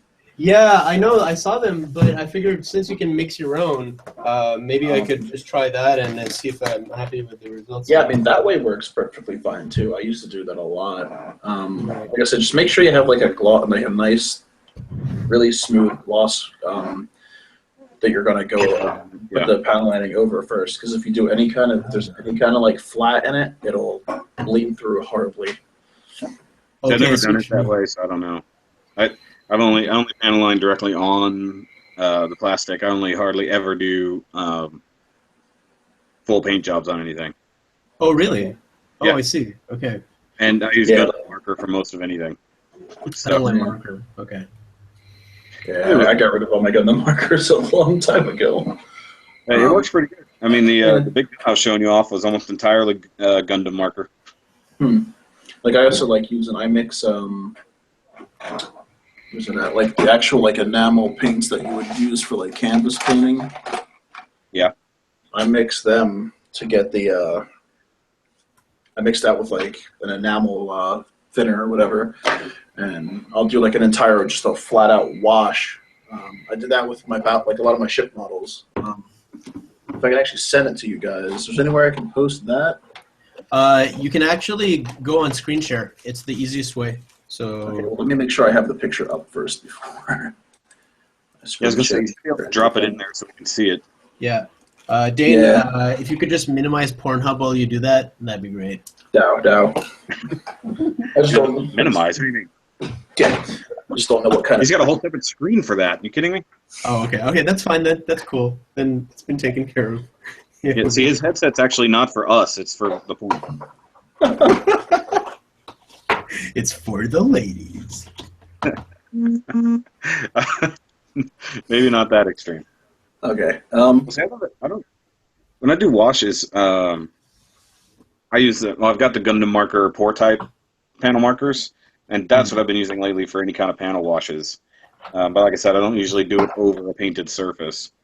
So it's a little. I do it directly over a painted surface and then just wipe it off with like a paper towel or whatever. Yeah. I'm just trying to find I don't even have the picture. I don't think. Well, see, even my weathered gun tank was actually just straight up real type markers directly on the plastic.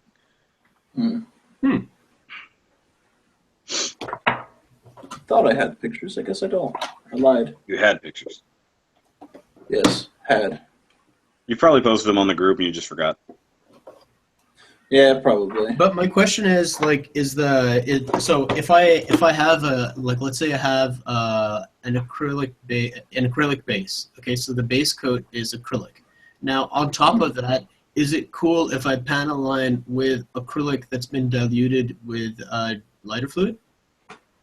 I've never done it that way, so I couldn't. I'm not going to say yes, and then somebody else do it and like destroy their kit. Yeah, well, I'm going to try it now, and worst comes to worst, I'll try it on a part that I'm planning to repaint anyway because I wasn't happy with the result, and then let you guys know how that comes in. And just in science terms, if you used a different base of paint, say enamel on top of acrylic, it wouldn't have any effect on the acrylic, right? That's true. That's how it's supposed to work. The enamel, it shouldn't cause any problems. But for the enamel, then you've got to thin it using actual thinner, and then I'm wondering if that actual thinner, the thinner bit, will start to eat away at the acrylic, which is like this thinner will eat through acrylic without any problems, right? Like it'll thin. Well, I don't know because I've got multiple thinners. Say like the Tester's thinner right here will not work on Tamiya paints. It doesn't do shit to a Tamiya paint. So I think different. I guess if it is enamel thinner, so using it on whatever my. So then I think I have my answer. Mineral spirits is the way to go because mineral spirits will not remove lacquer paint. I don't. Yeah, it'll just spread it out. Yeah, it will. Eat it away. Yeah. Well, I guess it's the same difference as lighter fluid because the lighter fluid's just going to evaporate. It shouldn't affect it. Yeah, the lighter fluid might be really good for thinning acrylics. But what I just learned while trying to thin enamel with lighter fluid, it doesn't work because they have different densities and shit, and it just doesn't want to do it. So. When I first heard somebody thinning with lighter fluid, the first thing I thought was, do you set it on fire? Because was that just me? Was that my inner pyro that just went? you apply it with lighter fluid and then you set it on fire, right? No, wait, that No, what are you doing? No, you just do it while smoking and then explode is the thing to do. Yeah, that's why you spray paint indoors in a non-vented area, and then you light up a cigarette while you're got the check out. That's how you do it. Well, I love the fact that you're airbrushing on your desk in a box. So Yeah. Clear. Yeah. Well, it's a big enough box. It's not a problem. Yeah. You need an MG Suzabi for Cobb box up your game a little bit. Yeah, I have a EXS box I was going to use, but there you go. You can put a fan in that thing. Exactly. You got a box fan actually on the back of it to suck it up. Well, see, I spray outdoors. I got a good sized cardboard box. I'll set it on the bench outside, and I'll spray in that just to contain it. But just so I'm not getting overspray all over my nice bench outside. But I also have slightly better weather than you guys, being in Texas. Yeah, I know. I can actually paint outdoors 90% of the year. Yeah, I moved down south to get to like nice weather, and it's 29 degrees this morning. I'm like, what is this? We had freezing weather yesterday morning, and it's 75 degrees right now. Really? And rainy. Yeah. So right now we're like freezing cold, followed by summer weather, followed by freezing cold. What part of Texas? Houston. Okay. Well, mostly north of Houston, but close enough. You're not going to find where NASA Mission Control is in Houston? Yes, NASA Space Center just south of Houston. That's awesome. I always wanted to go to the battleship Texas before it crumbles to nothing. Yeah, I haven't been over there since like grade school. Yeah, it's so cool though. It's still there. Oh yeah, I know. I did just watch It's it. not going anywhere. No, it's definitely going somewhere. It sunk last week. Oh, did it? Weeks ago. Yeah, it like there's like it's over 100 years old at this point, and there was like a 6-foot tear in the hull.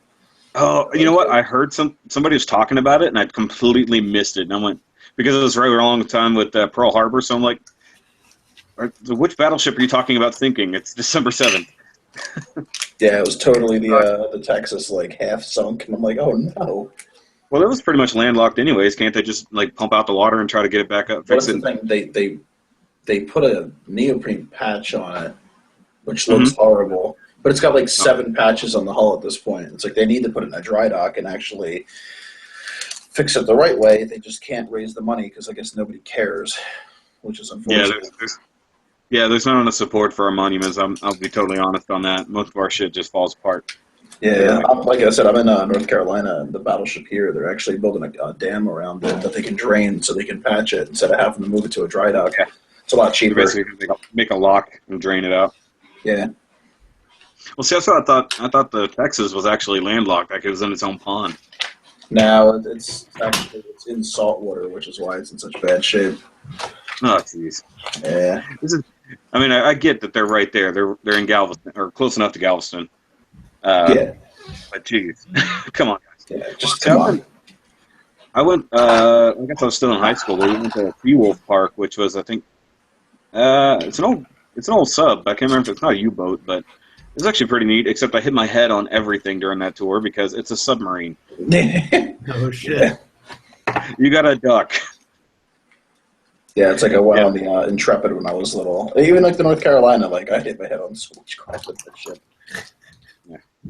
Now the one thing I haven't done is go see the whichever aircraft carrier is in Corpus Christi, Lexington. Yes, I believe so. Yeah, I've never been down there, but I've always wanted to see that because that's just fucking huge. Yeah, they're all definitely something to. I want to go to the Charleston, South Carolina. Is I think I forget which one it is. It's like an important, like it served a very important purpose during World War II. Like all the ships that like still are in one piece did serve like a major purpose at one point in time. They've all done something. Yeah, like the North Carolina. About it. Yeah, like whether it's on any report that we ever saw, they've done something. Mm. Oh, yeah. I got people commenting here. What do we got? So like stop. I put up a post. Ships. Oh. Yeah. No, I put up a post in the in our Texas Gundam Club. Yeah. Trying to find people to be on my podcast, and like several people have replied, but then didn't follow up. Like, are you gonna contact me? Anything? It's like, yeah, it's cool. I'll do it. Any other thing? Because this right here is exactly how we do the podcast. Usually, just through Google Hangouts and YouTube, YouTube. That's pretty cool. That's simple that way, you know what I mean? You don't really have to do a whole lot of editing. That's just there. Yeah, exactly. The first podcast I did with Guillaume, it was really interesting.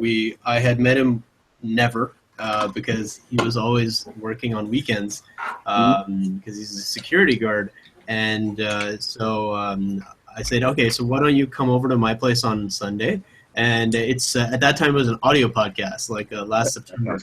And so why don't you just come and hang out? We'll sit on the patio and and just enjoy the last days of summer and talk Ghost in the Shell because it's pretty much like our favorite anime.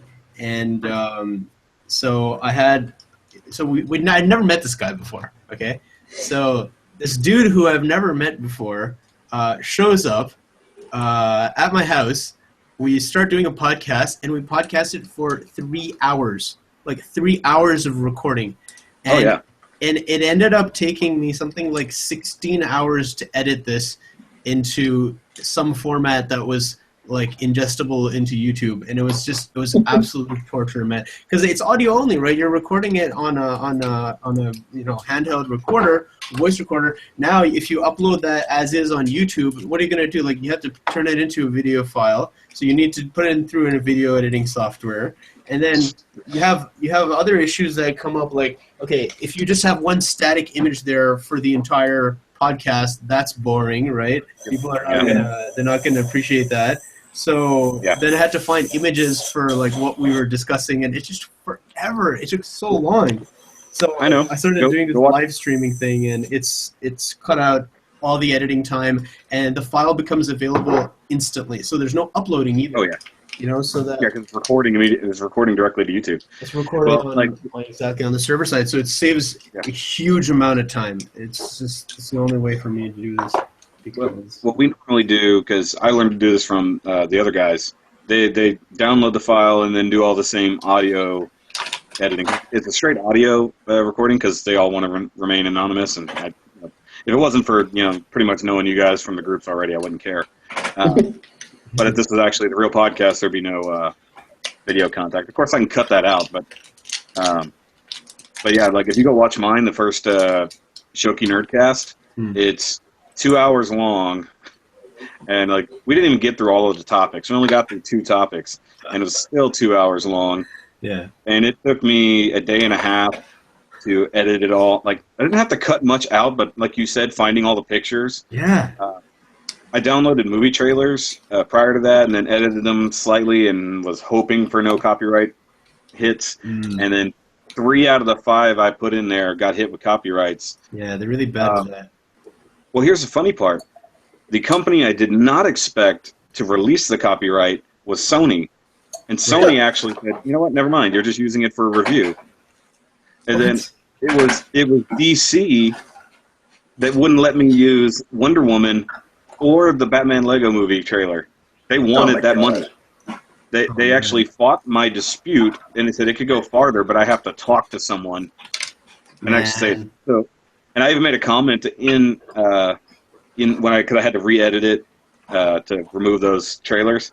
Yeah. And so I put a Star Wars scrolling text through it, saying, thanks to the greediness of DC and Lego, you guys aren't going to get this because they thought that they deserved the piddly amount of money that this would come from. Seriously, man, that's so ridiculous. That's so ridiculous, especially since, how do they not realize that essentially these fans doing podcasting and everything are essentially doing volunteer advertising for their advertising for it? Yeah. How did they not get that? How are they so stupid and they're screwing up their own image in the process? That's such a dumb choice for a company to make. It's like, no, you don't have our permission to help make our shit more popular.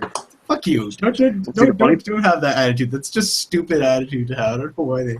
It's just money hungry and greedy. That's what it comes down to. Yeah, if I'm just taking it and re-upping it and claiming it as my own, that's another story. But I'm not. Fair I'm enough. really Granted. inserting it into a 2-hour podcast. And not only that, I actually edited it. I chopped it, sped up the clips, put an overlay over it that looked like an old-timey video, Boy. and it still hit the automatic recognition thing. I'm like, what the hell do I got to do to sneak something in here? Because did you try mirroring it? And it was mirrored. It was mirrored, had an overlay, was sped up, and no audio. And they caught it. I'm like, what the hell? A bunch of douchebags, man. That's such a fucking dick move. I don't know why they're like that. But the funny thing is, the movies that didn't get hit was the return of Xander Cage, because they don't give a shit. The new Triple X movie. Ah, okay. They're like, who cares? They're advertising our crappy movie. And then what was the other one? Because I had 5 movie trailers and 3 of them got hit. There was the fact that Sony let off over Life. Have you seen the trailer for Life? Mm-hmm. Life. It's Ryan Reynolds, Jake Gyllenhaal, space. Oh, okay. Alien-ish movie. It's actually looks like it's going to be really good. I found it by accident. Was looking for nerdy things to add into the podcast. Yeah. And I was like, man, that actually looks really good. They like I said, Sony hit that one, but then they went, oh yeah, duh, it's a podcast. Never mind. But DC, and I even made this comment. It's like, what does that make you think that DC thinks about their own movie when they're so greedy to take the piddly amount of cents that I'm going to make off of this? Ridiculous. Like they think they don't believe in their own movies. That's why they're trying to hit as many copyright claims as possible. I don't know. Honestly, I don't understand their reasoning. I just don't get it. I think it's really stupid. If anything, if you're one of those companies and you find out that somebody's like reposted your stuff, like the best, smartest thing to do would be to show up in the comments and be like, "Hey, thanks for talking about our movie on your YouTube channel. We're gonna send you a T-shirt." They're gonna get so much love from their fans for that. But they do exactly the opposite. They just screw people over, and I don't understand. Like, do they just not want people to like them, or what is this nonsense? Like I said, it's every little bit of money they could possibly get, they're going to take. Because it's DC and they need their money. But the funny thing is, they're going to make money on Lego Batman. That's going to be a ridiculous movie. Wonder Woman, that's going to be a toss-up. The trailer's nice, but God knows what the movie's really going to be like. I just remembered what the 5th movie was, because it was opening weekend for that movie, and that's why we were talking about it. Doctor Strange. Oh, how good was Doctor Strange, though? I didn't see it yet. It's amazing. But here's the thing. Marvel did not file a copyright claim on me using their trailer. Really? Marvel let me use their trailer. DC didn't. DC didn't. Wow. Damn. So tell me who had more faith in their own movie. You know, Not a good So look. Not a good look. that's the last time I rep any DC stuff, realistically. Because Dude, we were talking seriously. about Fuck them.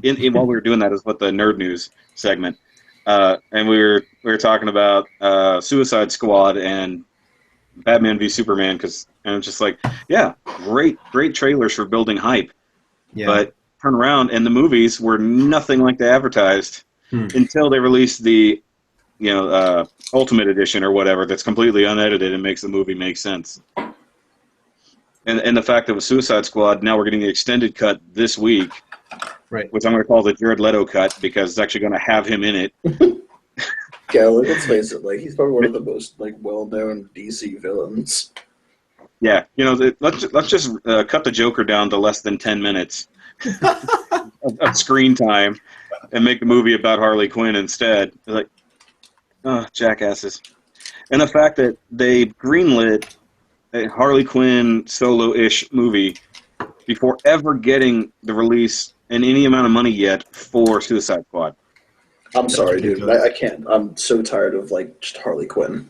Yo, So dude, tired of her. Harley Quinn Oversaturation. overload, man. Like, every freaking cosplay girl is Harley Quinn or bust, Like, this is just getting too much. I didn't watch Suicide Squad because I was like, dude, I don't think I can sit through another second of Harley Quinn in my life. Like, this is just, no, I'm not doing it. I'm not watching this fucking movie. I've always liked Harley Quinn, the animated series version. Right. You know what I mean? Where she came from in the first place, yeah.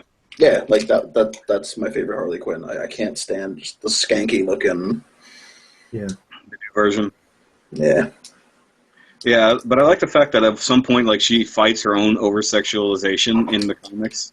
Just occasionally, why would I wear that? That's way too whatever.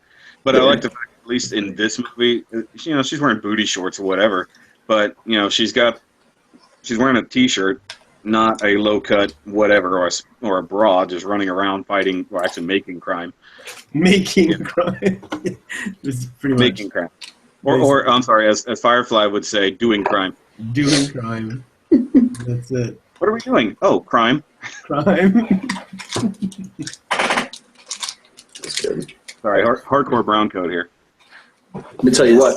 You would have definitely got along with Ian then. Shame he's not on here. Ian dressed up like, what's his name, at a convention a couple years ago. Which what's his name? Mal? Yeah. Really, really good costume. Yeah.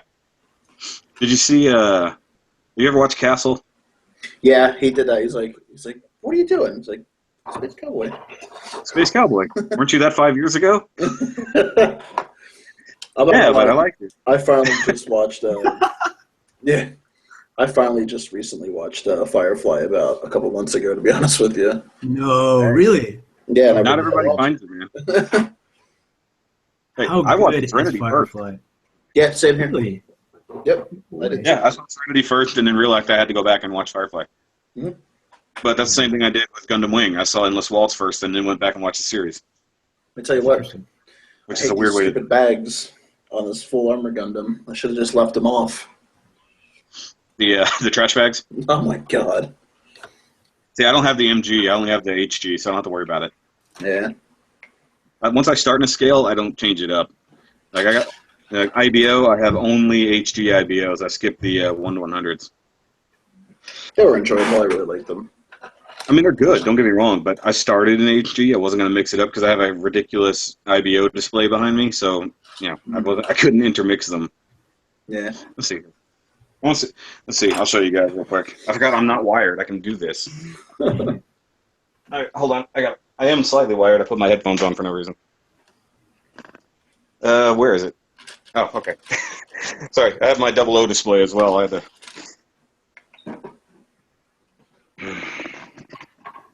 All right. That's my IBO display. Oh man. Ooh, And that's not even complete. I still have to do the Kimura's Trooper. awesome. But yeah, that took a while. And then actually in my reviews, if you watch my channel later, I did a whole series on the IBO reviews, and I built the display as I was going. Oh, that's pretty cool. Nice. So, you got to see some progress. And then there's my 00 display. That's pretty badass too. Yeah. All the guns.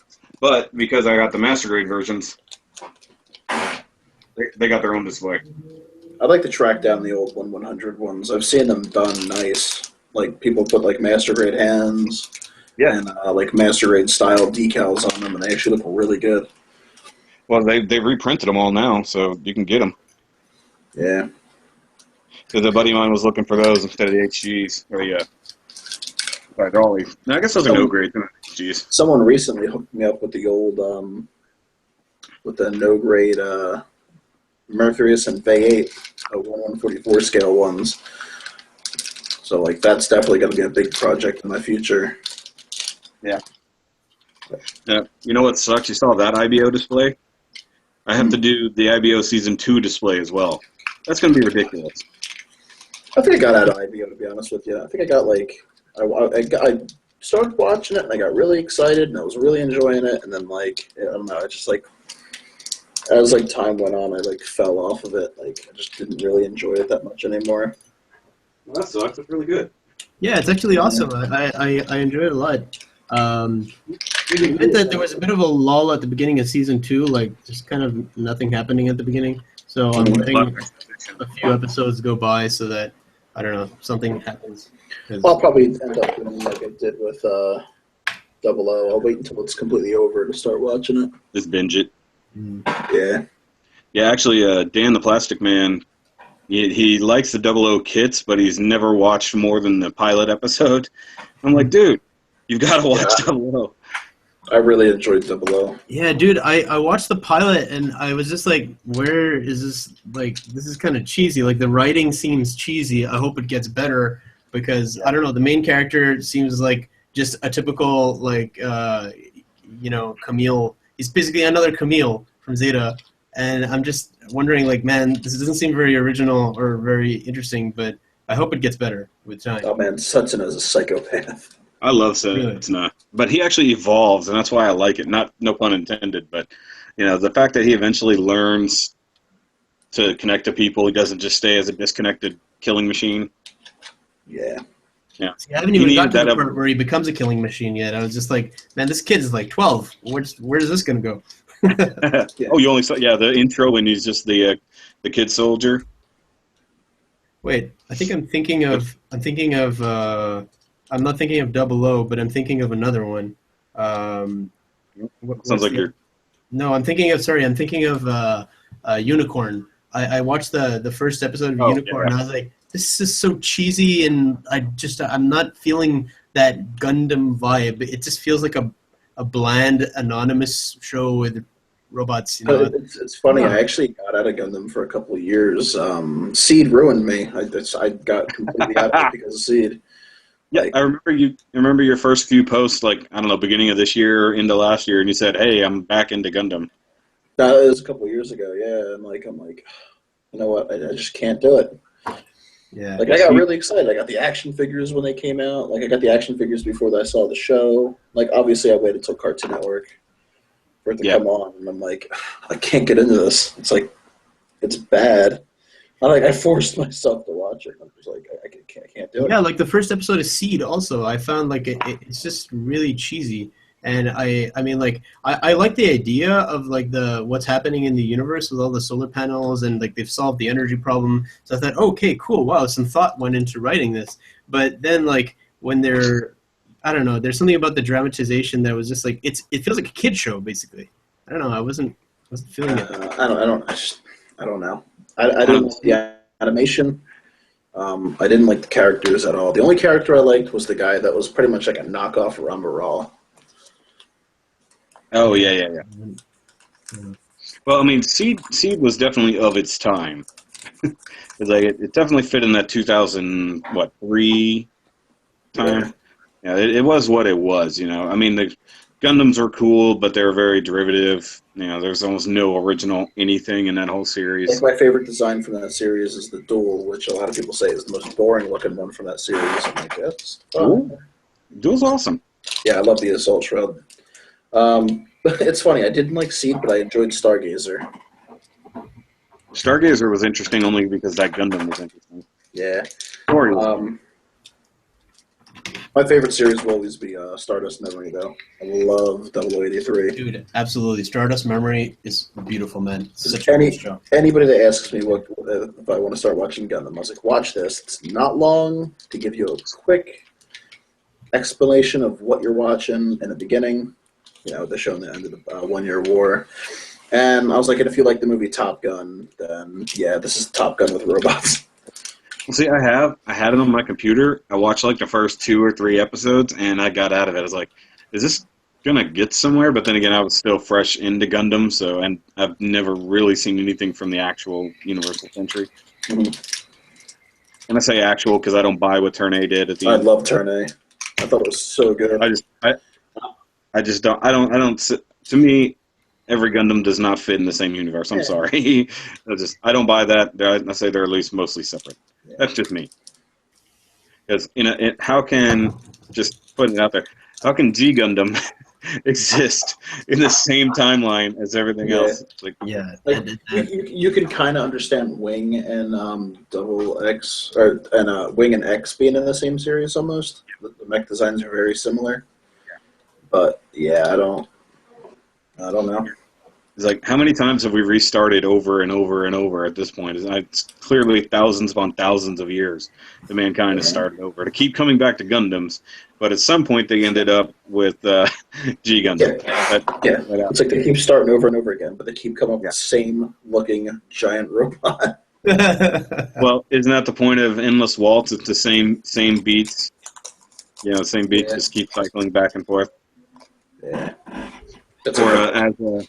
As Battlestar Galactica said, this has all happened before. It will happen again. Yeah. That's they must have been watching Gundam. Yep. Okay, Battlestar Galactica. It's a great show, and I love it. And from time to time, I'll just watch reruns because not reruns, but like I'll just stream it because it's just I love the feeling and the grit and the seriousness. But at the same time, I think one thing that they really went overboard with was like the Model 6 and Gaius Baltar and that endless back and forth between them. And it's like, come on, guys, you're gonna give them that much screen time? Like there's so many interesting characters on this ship, but we're back with Gaius and as an imaginary Cylon woman, like again, and for like half the freaking screen time of the show, like it's too much, you know? You feel like I don't know, somebody was obsessed with those two, and it didn't like really ruin the show, but I feel like they had so much underused acting talent on that show. No, you're right, but at least at the very end, even though they didn't explain it, they kind of got the point across that they weren't imaginary, they were real, and they were seeing them. But I think the whole point of that is they were quote-unquote angels, because there's not a better explanation for that. And realistically, their whole job was to fuel that civilization to doing what they're supposed to do. Because just those two made everything happen. Think about the whole series. Gaius They're and the Model trigger. 6? Yeah, they're the trigger for everything. Because if Baltar hadn't done what he did, Yeah, They would have never had the Cylons attack them the way they did. Right, and then right, and then okay. So you mean that? No, but what I don't understand is that they didn't provide a satisfying explanation of. So the Model 6 that appears that has a physical form. Okay, she's just a Cylon like everybody else. No issues. Yeah. Okay, what about the one that's like? Is she The one he was seeing in his head, like just all over. like on the ship? Was the- Like, who is That was she? the angel. Yeah, just like when she started seeing him later on when they were apart, there was the angel version of him. It wasn't actually him, obviously, but once again, fueling Angel them to version. do what was necessary to get to the end result. Because those two, all the way to finding the half human, half Cylon baby, to pushing both Right. civilizations to war and pushing them to work together, that only happened because of those two. If you really think about it. So realistically, they were like the innovators for 00, basically there to push humankind to the point they needed to be at. So for everything to cycle over and over, those angels, whatever they are, built into the consciousness, Cylons, whatever the hell, because they recognized the concept of God being a thing, Right. and what happened with Starbuck was all supernatural. So these things literally are there to help guide humanity and Cylons to the same evolution point over and over. So that the cycle keeps happening. Or else they just end up dead. So, I mean, while it never got a hard explanation, like they never just flat out said it, that's really what you kind of draw from it. I never had the attention span to watch that show. I always wanted to, but I was just like, can't do it. I loved it. Except that was a season 4 or whatever when they were on New Caprica, and that was purposely crap. Well, that was during the writer's strike, I think, right? It was. But I think also it kind of represented that this is the middleman. This is like they're not moving forward. That's why it's also gray and dull and crappy. So, I mean, it was the writer's strike, but they made it fit thematically into that season. And then it goes right back to In Space. We start seeing more colorful things when it gets into having real hope and all that kind of fun stuff. So it worked. It sucked until they got past it. Yeah, no, I agree. Like I feel that that season. I mean, it's not that it wasn't interesting. Actually, it's just that what was happening wasn't exactly very like happy for sure. But I mean, they're under a dictatorship of Cylons. It's not going to be good times, you know. So personally, I found it was interesting, but I don't know. I feel like they were a little bit too ruthless with the writers. Were a little bit too ruthless with Guy Spalter's character because, like, how can he be so much of a like? I mean, it's not that he's a tyrant. It's just that maybe I don't know. I feel like they didn't use a whole lot of imagination when he was like supposed to be ruling. Like during the time of his presidency, let's put it this way. Like he's just a complete Cylon pushover, and there wasn't a whole lot of thought that went into that. You know, I feel like he's the asshole of the show, so he's just gonna. Well, it was his pacification. Period. He was always just self-serving, self-protecting, and that's all he could do. Even though he wanted to help out his fellow man, he couldn't stand against the Cylons. And then, of course, he becomes their sex slave for however long that was. Pretty much, yeah. But you got to think, even prior to the Cylons showing up on New Caprica, because you got to remember, they had like a year and a half of living on that planet before the Cylons showed up, and it was still mostly crap for everybody. They were just starting over from scratch.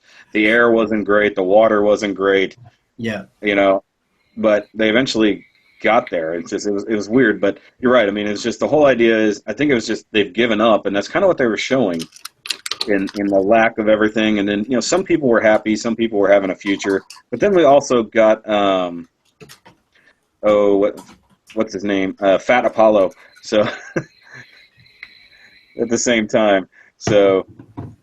He was so complacent and so bored with life that he gave up on his workout routine because his life was an endless cycle of just sending out the cat and or the cat and just whatever. So he got fat and he got lazy. I love what his dad even said to him, later on. He's like, "Look at yourself." That was really nice. I enjoyed that. But the best line from that season was when Hilo is like when he finally like kicks his ass and ends up hitting the gym again. He gets back into shape, and Hilo's just standing next to him. And he's like, "Don't ever let that happen again." Yes, yeah. Damn, You gotta think that's a real. That's a true bro. That's something your bro tells you, man. It's like don't let that shit happen again, man. because even Hilo didn't want to go through training his ass again. Yeah, exactly. But you got to think, Jamie Bamber had to really put on that weight. You know? I thought it was a fat suit. It wasn't a fat suit. No, that was his. He actually had to put on like 40, 50 pounds. Dude. And then had to turn around and lose it. Wow. So part of me wonders which way they shot it. Did they shoot like the skinny part first and let him get fat and then shot it backwards? Yeah, I had no idea. I I assumed it was a fat suit, but I think he definitely had some more padding around the belly, but like you don't fake that face fat. I'm sorry, that's makeup wasn't that good. Yeah, I think you're right about that. Actually, now that you mention it, damn, that's intense. That must take a toll on you. But then just everything, and then of course you got Starbuck growing her hair out and getting a big ugly ass arm tattoo, and just going absolutely crazy. Yeah. I don't know. There are so many good things about that show, but a lot of the fans of the original were like fully cheesed off that they chose a female, like Starbuck. they chose to make Starbuck a woman. But personally, I feel like she had a pretty good character, entertaining, interesting, weird. I feel like the writers were pretty much using her as like the like everybody's fuck buddy on the show for a while, which was, I mean, well, she was the classic Lost character, you know. She was the one who lost her way kind of first, realistically. That's and true. Then she had to fuck her way back to reality, realistically. Yeah, basically, that's essentially what happens with her. It's kind of like, I don't know. I think my favorite character of the girls was for sure Boomer. Like I feel so like connected to her, like Boomer struggle. or Athena? Damn. Which one? Boomer or Athena? Which one did you like better? Wait, Boomer or Athena? Because Boomer was original, and then you get the next number 8, which was Athena, who came in and then got with Hilo. Yeah, she got with Hilo because the first one was with Chief. So. Yeah, exactly. Definitely Boomer, but also Athena though, because Boomer's not really in the show for that long actually, because she dies fairly like in season 2. Well, not as Boomer, yeah, because she had to come back as herself later on, but on the Cylon side. On the Cylon side, but as even as Athena, like the whole pregnancy and then the issue with the baby and everything, that was really interesting. Yeah. Like it was really engaging, and like I just feel like she's a really good actress, and I don't know, maybe I haven't watched Hawaii 5-0. Maybe I just feel like that's probably not doing her justice, but no, it's not. Don't worry about it. Okay, so I'm not missing anything then. No. Well, you got to look at the fact, I forgot the guy's name, the guy who plays Hilo, because he's got a weird South African name or whatever. He's a really good actor, actually. He's like my favorite male character on that show. But if you look at all the other stuff he's done since then, he always plays the same like shit-ass character. Because he was on Castle, he played a sniper with a really terrible accent. He was like, yeah, I can't, fucking just terrible. And then he was on Supernatural playing a very similar character. And then he's been on everything else, basically playing a very shitty version of that. But then there's one show he's come on, and he basically is like Hilo again. I can't remember what it is. But yeah, no, he's a great character. He's a great actor. They just keep posting him in like really limited roles, and doesn't get to show off any dynamic range.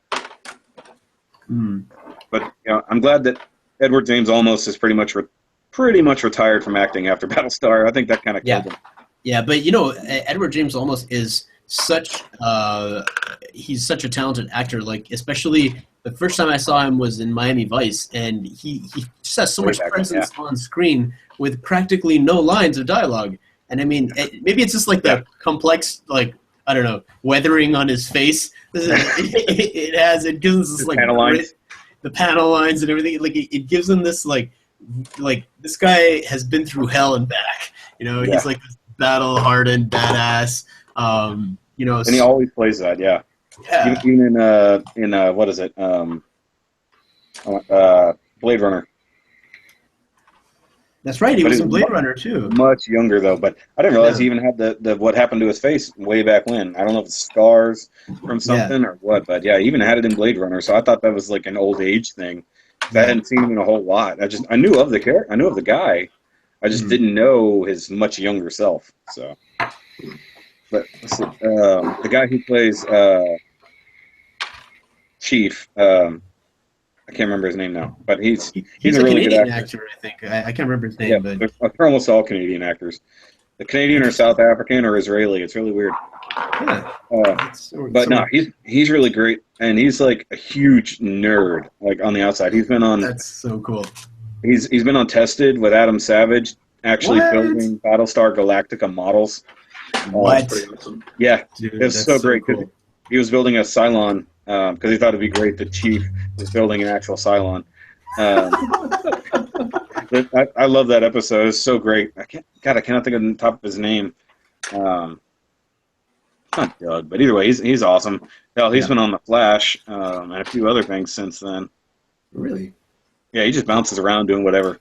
So he's pretty active as an actor even now. Like he'll do like, well, maybe not as an actor, but as himself, I suppose. Like he'll do appearances on other shows and whatnot. Oh yeah, no, he pops into other things, and he's always in something sci-fi. You know, he's like Kevin Smith in that. You know. Yeah, awesome. Let's see here. I'm trying to find his name because now it's going to annoy me until I find it.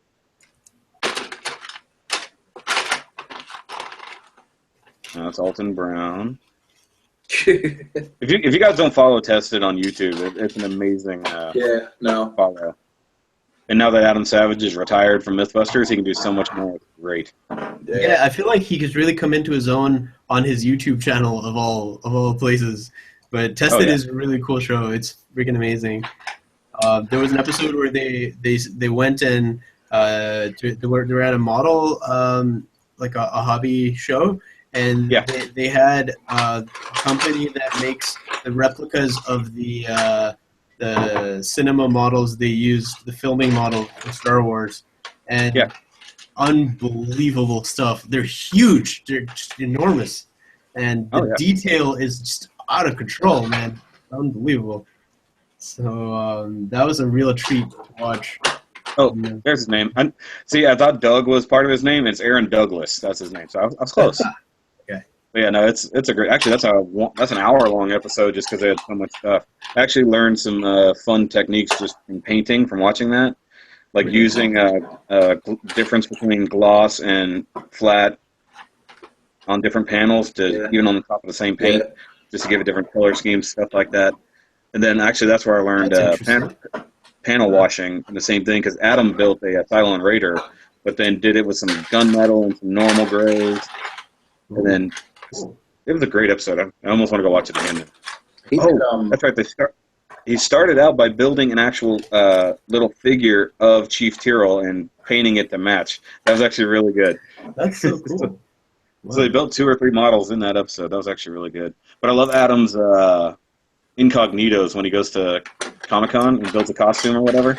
Yeah, they had the 2001 Space Odyssey costumes, and wasn't he with like one of the actors that was in that movie? Yes. Yeah. Now you saw the one from Alien whenever he was playing the first guy that got infected and he's walking around with a facehugger on the whole time. No, I didn't see that. That was really good. So he had the spacesuit and everything, the cracked helmet with the facehugger through it or over it. That's pretty cool. So he had to wear that the whole time. But his newest one he did was really good. It was Totoro. What? He actually did a full Totoro costume, and he actually, you know how Totoro has a little leaf hat on top? Yeah. He actually had a camera hidden there so he could see where he was going from the inside. My phone's ringing. Dude, that's so Why is my phone ringing? amazing. Okay. I'm not Wow, he answering had to that. put a camera in his costume. Damn. Say what? He actually had to put a camera in his costume to be able to see out of it. Exactly. That's amazing. I like the replica, the Mercury 7 spacesuit he built or he made. Yes. Awesome. Very, very awesome. He loves spacesuits. That's like his huge thing. Yeah. Because he went to go... There's just always something about the Mercury Yes, he loves the space. Mercuries. So Dang it, I lost my audio when my phone rang. I can barely hear you guys. oh really?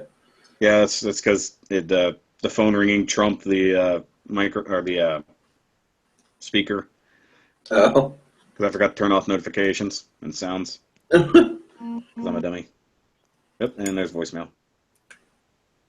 But No yeah. wonder my battery died so fast. Speaking of Mercury, though, can you believe? I mean, he was 95, but it's still sad to see John Glenn go. Yeah. Oh shit! When did this happen? He died 8 days last ago? week. Yeah, Oh shit! I didn't know about that, man. That's, yeah, he was the last surviving Mercury astronaut too. Wow. Yeah. Wow, The last surviving first person to go in space. Yeah, Think about that. Oh my at least he god. went. At Oh. least he went a lot more peacefully Yeah, than my Yuri turn. Gagarin did. Well, Yeah. what happened to Yuri Gagarin? He died in a training flight accident. Oh shit! I didn't know that. Who was that? Yeah. I'm sorry, I couldn't hear. Yuri Gagarin. Oh yeah, okay. Yeah, his was pretty tragic. They didn't want him doing anything after he went into space because he was too much of like a national icon, and he was like, "Well, too bad, I'm doing it." Yeah. And then John Glenn went back into space like years. Yeah, he was 77. I remember staying home from school to watch that. Yeah, because he's the oldest man to go in space too, right? Yeah, he still holds that record. Yeah, and he probably will. Yeah, Because we don't really have much of a space program anymore. which is very sad. Do you Thanks, remember? Obama. Yeah. Do you remember a couple of years ago there was this Japanese guy that actually paid the Russian space agency to take him into space, and he was going to dress like Shar Aznavour. What? No, I didn't know that. Yeah, you got to look it up online. I forgot the guy's name, but he was like some like Japanese like millionaire. And if you look at the pictures, there's pictures of him in like the vomit comet. And he's got the jumpsuit on, and he's got a Xeon patch on his arm. Dude, that's so cool. Okay, I gotta see this. That is so awesome.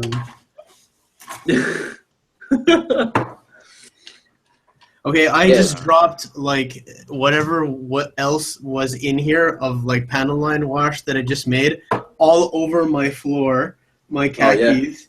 Luckily, none of it got onto my bed or onto anything else. But holy shit, I totally freaked out. I thought it would like soak into the wood floor, and then I would be evicted post haste. But luckily, that hasn't happened. That happened to some kid on this Gundam Builder America. He was like painting models in a house that his parents were selling. Oh shit. He spilled paint all over the floor. I'm like, oh my god. He's like, I need to get it up like now. I'm like, you're SOL, buddy.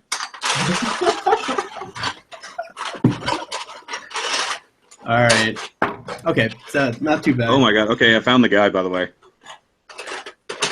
His name was Daisuke Inamoto. Japanese businessman, basically, like you said, paid the Russians to let him go into space. But he was being held back from kidney stones and other things like that, but he eventually got up there, yeah. Basically wore a costume just like Char's. That's funny. Wait, there's That's actually, so I didn't know if he awesome. actually ended up going up. I thought he just never went up. Is there pictures of him dressed as Char? Oh, sorry, hold on. Let me see here. Nope, sorry, would have been. Yeah. Okay, Still so is. I was saying he had it, he was going to, that's what it is. Yeah. But damn, he wanted to pay a lot of money. He was going to pay like $21 million to do it. Yeah. He tried like hell. Yeah. He got But so yeah, no, close. his health kept him. Yeah. That's just a shame because it's like, come on, do it. Yeah. Like, I'll deal with my kidney detonating in orbit. Let me go. Yeah, exactly. Yeah. Oh, wait a minute, hold on. Okay, so yeah, so the real reason was kidney stones. They wouldn't let him go. But he turned around and told people they disqualified him because he didn't want to give enough money. They turned around and became a jealous jackass. Jealous jackass. Oh. Oh well. It's a good going, man. Could have like fulfilled so many people's dreams of seeing an actual Char in An space. actual Char in space. Actually, it would have been So funnier if he good. dressed up as a Gundam. Yeah. Just go be a Yeah, Gundam, man. Just regardless, that would have been great. There you go. It's like, yes. I wonder when the first Gunpla will be sent into space, because I'm a little surprised that that hasn't been done yet as some kind of a marketing gimmick. Yeah. What about I don't know, first I guess Gunpla they- built in space? Yeah, and Oh, God. then there's that first Gunpla built in space, and then because apparently there's been some. I mean, I don't think they'll actually go and do it. I think there'd be like a safety issue with that.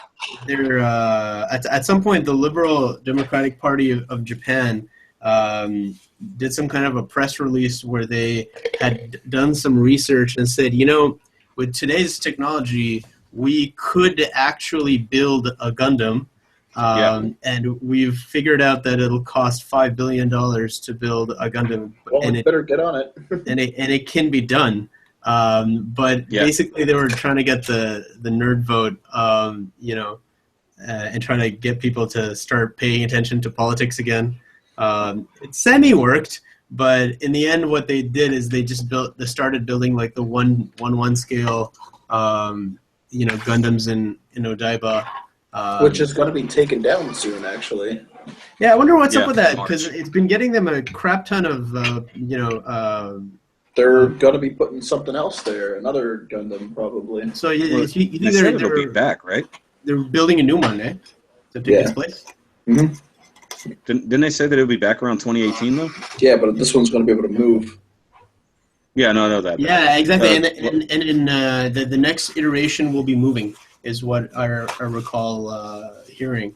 Well, why? Since you already talked about they can build a real Gundam, they already have a 1-to-1 size model.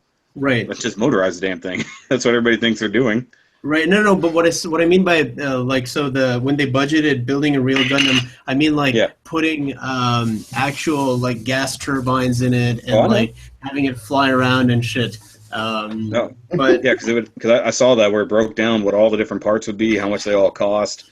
The actual servos, the diesel motors, all that kind of stuff. Yeah, it's pretty cool. But I don't know. Maybe there's no real business case for doing that. But I think it would just be really awesome to see a country like build a military like walker basically, at some point, and then like have an actual real. That's the thing. It'd be too slow. It would get shot down so easily.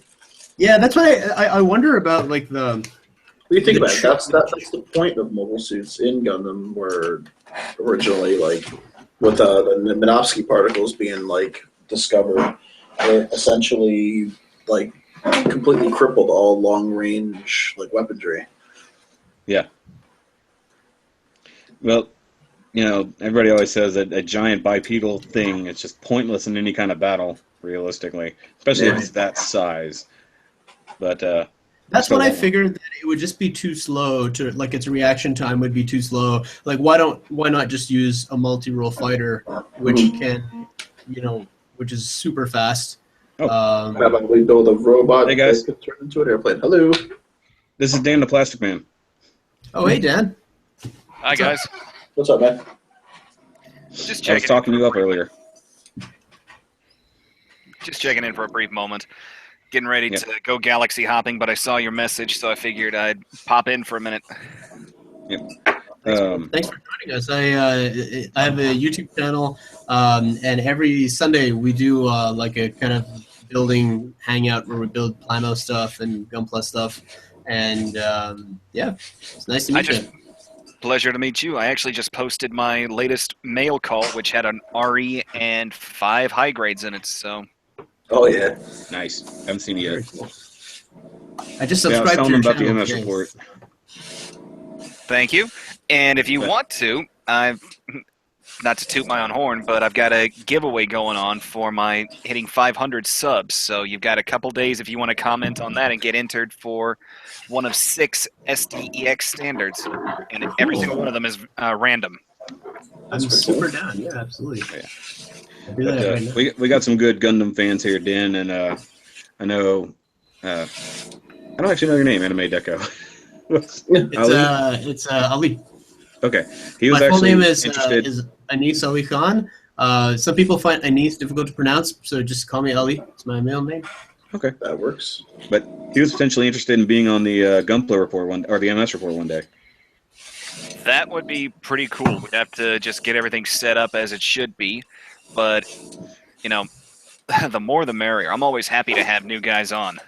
I just have to clear it with Max Duo and Second, of course, and I'm pretty sure they'd both be down. Awesome. We always I'd do, definitely be interested in that. Sounds like fun. Yeah. And then these guys would also be fun to have on the Nerdcast too, since that's basically what we're doing right now, anyways. Just not really recording it, are you? Yeah, it's being recorded on YouTube, and so basically a live stream, and it then becomes recorded, and then I just save the video and add it to playlist, and that's pretty much it. So, Fair enough. That's what we've been doing yeah. with the reports. Oh yeah, Dan. Yes, sir. I hadn't showed you guys this yet, but I showed them my newest kit bash. The tractor. Oh, good lord! You bashed the mobile worker with the gun tank. Heck yeah. And it works. Even got a nice moving front here. Cow catcher. Yep. I And still of have course, I have no idea how I'm going to pull off the bash that I want to do because the kits I think are too far apart in age to really make it work. and size. No, they're not too different as far as size. The 1.5 and the G bouncer, they're both really good. They're fairly close to each other. The 1.5 really just has the height advantage because of the feet. Oh, the ankle. Yeah, the heels. Yeah, it just makes it look so much bigger, but I want to see that kit bash because it's an interesting idea. Well, it's two of my favorite designs out of two of my least favorite alternate universes. Told you, he hasn't really watched Double O yet, so he needs to. So Double O is the good one. Seed doesn't get that much better after the first episode. So Do I've you watched see the my first episode. icon? He was talking age. But he was talking about the age from G Bouncer, or other way around. So he couldn't get 3 episodes into Age, and he didn't get 1 episode into Double O. No, I haven't seen a single episode of Age. Age, I know nothing about. I've never watched Really? it. I actually. I got 6 into Age. 6. Sorry. I got as far as the back toe and the Titus. The premise of Age is unique enough. It was a very cool premise where you've got a 50 episode season spanning 3 generations of a single family, and all of them are mobile suit pilots. Yep. The premise is great. Yeah, that is a Some really of the interesting story premise. is great, but then they get to the 3rd section and just completely lose it. And they also killed it with the character designs. The character designs are just too childish for me. The suit They designs just wanted a are different kind of direction. Suit designs are decent enough, but I still think some of them are lacking some general weapons that I am used to seeing on most of my Gundams, but still, that Big Age 1 Gatling full... guns. Like, no, not even big Gatling guns, just head Vulcans. Oh, okay. Yeah. But Wait, the... Age 1 didn't have head Vulcans? Nope, none of them did. Not a single one of them has head Vulcans. Oh yeah, you're right. I had to think about it.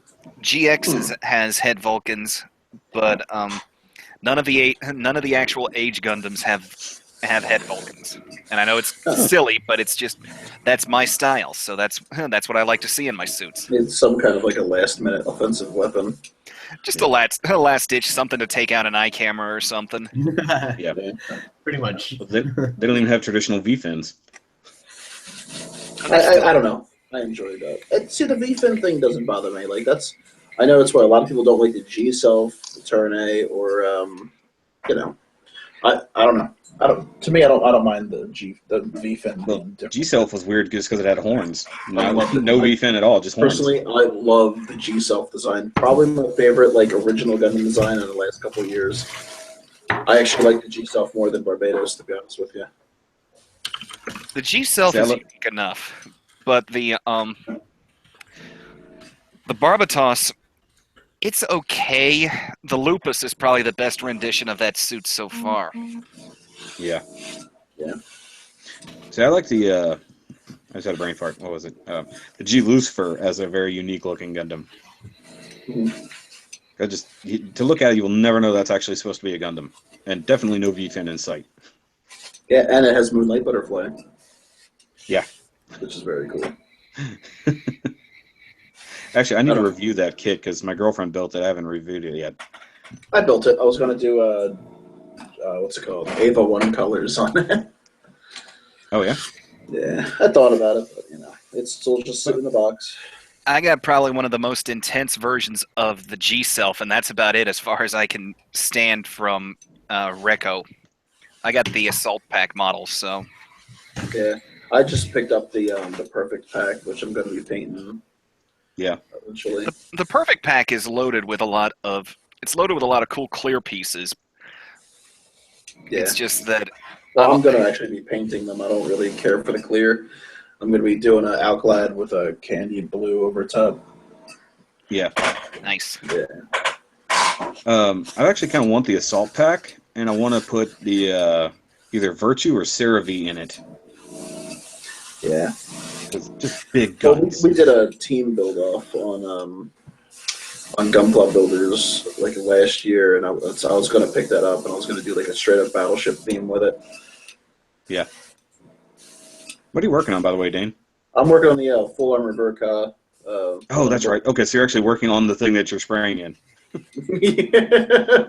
No, this is the full armor unicorn box.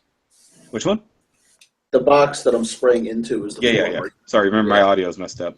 Yeah. But the kit that you're working on is the Full Armor Thunderbolt. Yeah. Oh, that's right. You were talking about the trash can arms. Yeah. Trash bag. Dan A lot built of that. He people- loves that kit. If you can't hear the sarcasm in his voice. Yeah, I start- sarcasm. I started out, really liking the design, but as I built it, it just turned into a chore, especially with those vinyl pieces. Well, that's why I put them on now. Like, they're done. All I have to do is start putting the armor on once I get all the stuff painted and all the decals and then clear coat and stuff.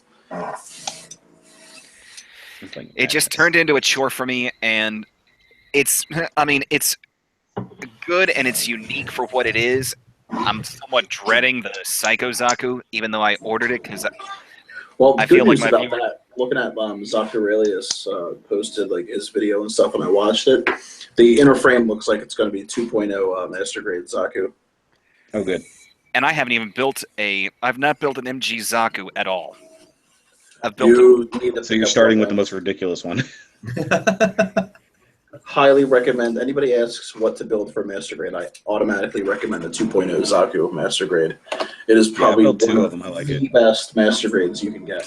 Really? I Yeah. would also say that the some of the GAT suits from Seed, like the Duel, the Buster, the Blitz, those are very good starter suits, and those are very well put together kits. Yeah, I built the duel. That was probably like we were talking about like half hour ago. It's probably like my favorite seed design is the duel actually. Duel actually reminds me the most of one of my favorite Universal Century suits, which is the Alex. Yeah. Yeah. That's actually, believe it or not, a good master grade for its age. I built the Alex. I love that kit so much. So have I. Old school Alex. Yeah, the old school NT1 Alex. I don't- built any I of don't this. care. Everybody says I love old master grades. I will always have a soft spot in my heart for my very first master grade, which was the new Gundam 1.0. That one Yeah. is still a viable option even to this day with all the fun little gimmicks that it comes with. Yeah. Oh. I recently built the. I'm waiting for my full armor parts for the Burka to come in. I did the Hainu with the full armor. Yeah, I have the Hainu as well. The Toggies one master grade was probably really nice. Oh yeah, great Yeah. kid. Yeah. Yep, all three of them. Yeah, I only built the one. I was gonna get the Dragon Momoko of the other ones just to have them, but I don't That know. one's I'm actually one of really those- good. The Toggies. Yeah, Yeah. I'm one of those. I don't mind bootlegs, to be honest with you. I'll flat out. I've said it 1,000 times before. I'll never say they are better than the Bandai ones. Never in a million years say that they're better. But if they're still an option, I'm not gonna. Obviously, if it's something like that, that's P Bandai that you obviously have to put an extra chunk of change out to get. Right. I wouldn't mind it. But if it's just like a standard release, like a high grade, I'm not going to buy a bootleg of a high grade. Now, the only one that I'm getting from DM is I'm going to get their Master Grade Strike Freedom that's based around the metal build. Yeah. Because I'm not dropping $400 on that figure. Well, I'm hoping they do that with the F91 that's going to be coming out soon. I would get that in a heartbeat, and I'm pretty sure Max might even go for that one because I think he's going to get the metal build just because that's the one suit he wants the most. Yeah, I love the F91. I still remember he's basically my best friend. He was joking with me, and the day before it was announced, he said, they're never going to announce anything like a metal build F91. And then, lo and behold, it showed up, and he was like, huh? Yeah, there's plenty of kits like that like we kept talking about how much we wanted a freaking Gym Sniper 2 Master Grade. And now we're getting it. Yeah, buddy. And they even announced the P Bandai White Dingoes one, which has me really excited. Yeah. It's not like you couldn't see that one coming a mile away. Yeah. I was prepping myself. This one guy was going to sell me the sniper from the ground type Gym Sniper. I was going to just buy the rifle and just make it myself. And then I was like, oh, P Bandai 1, I'll just do that instead because it'll have water slides. There you go. I can't stand water slides. I love water slides. I can't wait to decal this kit. Water slides are just so much thinner than the stickers. They just go on. They look better. Good. So much better than stickers. They do look really good. I love the effect of water slides, but it's quite a bit of work to put them on. That's for sure. Yeah, it takes time, a lot of patience. I've been doing decals for decades, man. Very little margin for error. You gotta really be careful. Well, no, I mean you can. That's what the setter and the softener is for. You can move them around a little bit. You got a little bit of play time. It's not like a one done kind of thing, Yeah. Now that I have setter and softer, my next water slides will probably be better because my real type 21st century RX-78, and I almost can't look at it how bad some of those came out. Another thing a lot of people don't realize is when you do water slides on a kit, you have to have a gloss coat in between the decal. Yeah, you told me that after the fact. I've seen so many people put I mean, I'm guilty of doing it too. I've done it in the past. I've seen so many people put water slides on a kit over flat paint, and they silver really bad. It's like. Now, is it really that bad though over straight plastic though? When you say they silver, what do you mean by that though? If you look at the backing of the decal will actually it'll look like silver. It dries like a silver ring around the water slide. It's the water bubbles. It's like air bubbles underneath the decal. You mean if you try to put a water slide on matte paint? Yeah. Yeah. But it doesn't have that issue on gloss. If you do it over gloss, it'll have a smoother surface for it to adhere to. So you're saying that you may want to, supposing you're painting with matte paint and you're going to end up with your goal is to end up with a flat finish. You should actually do a gloss coat over the paint and then put your water slides. Yep. And then dull top coat everything. Yeah. And also, doing a gloss coat also over panel line helps a lot too. Makes them a lot cleaner looking. Like I said, this is all stuff I've learned over the years too. Like I said, I've only been airbrushing for about a year now. Okay. I'm hoping to get into that sometime soon, but I've actually got one question for you guys before I got to scoot because I'm getting ready to go do something else. But have you guys built any of Bandai's Star Wars kits? No, I haven't. I haven't. No, not yet. I haven't, but I want to. Well, I challenged you, Shoki. I challenged you with the Y-Wing. And I can't find one to buy. But I want to build it. Amazon. Because the thing is, it was either Revell or somebody. It might have been Revell, and it's Rebel. Yeah. They got some kind of legal injunction or something where Bandai 6 can't. months ago, they did that. Yeah, but Bandai can't sell their Star Wars kits here in the States. You've got to go through Amazon to get them. Now, GP actually has them for sale starting next year. Yeah. So I think it runs out starting January. Gundam Planet has had them ever since the beginning. Yeah, no, but they stopped selling them, or they can only sell out the original stock and then they didn't have them forever. They've never had the Millennium Falcon or any of those, or even like the Star Destroyer, any of those. So after the first initial run of the TIE Fighter, X-Wing, and all that, they never got them again. But now with Rogue One coming out, they've got all the Rogue One kits, which I want. Like Yeah. even though they got Poe's X-Wing, and I want it. Actually, I guess that's Episode 7, but they also have the new weird TIE thing. I don't even remember what it's called, but it's got the weird flat wings instead of vertical. And Yeah. they don't have the U-wing yet, but they have the X-wing where it's got the normal size X-wing and then the one that's supposed to be in the distance, so the little bitty X-wing for display purposes.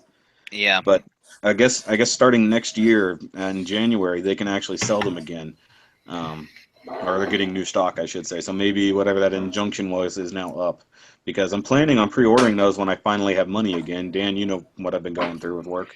Yep. But because I had to, I've got a Gundam Planet order coming in right now. But sadly, I had to stop my pre-order on the MG Heavy Arms Custom. So Mine's going to be here in about a week. yeah, Couple Dan's more is days for me. somewhere. It's in Maryland. So mine was on pre-order, and then I found out, oh, by the way, we're taking the money out in the next few days. I'm like, I don't have the money now. Why didn't you take it when I had the money? So where's the one I bought from you? Huh? Where's the one I bought from you, Kevin? The Ultron? It's over here to my left. Okay. Just making sure. Yeah. You're gonna laugh. What, I you think actually I'm gonna like whatever on that deal? That's yours, Actually- sitting right over there underneath my giveaway stuff. Sweet. And unless I have money and I end up buying it back from you. Nope. I already bought it. I'm not going to sell it back because I wanted it. I was so mad at Bandai for making that, and since you gave me the opportunity, it's mine. It's like I picked up the old Ultron, the 1/100. Love that kit. That was the first Gundam kit I ever built, and that was back in The old the one? early 2000s.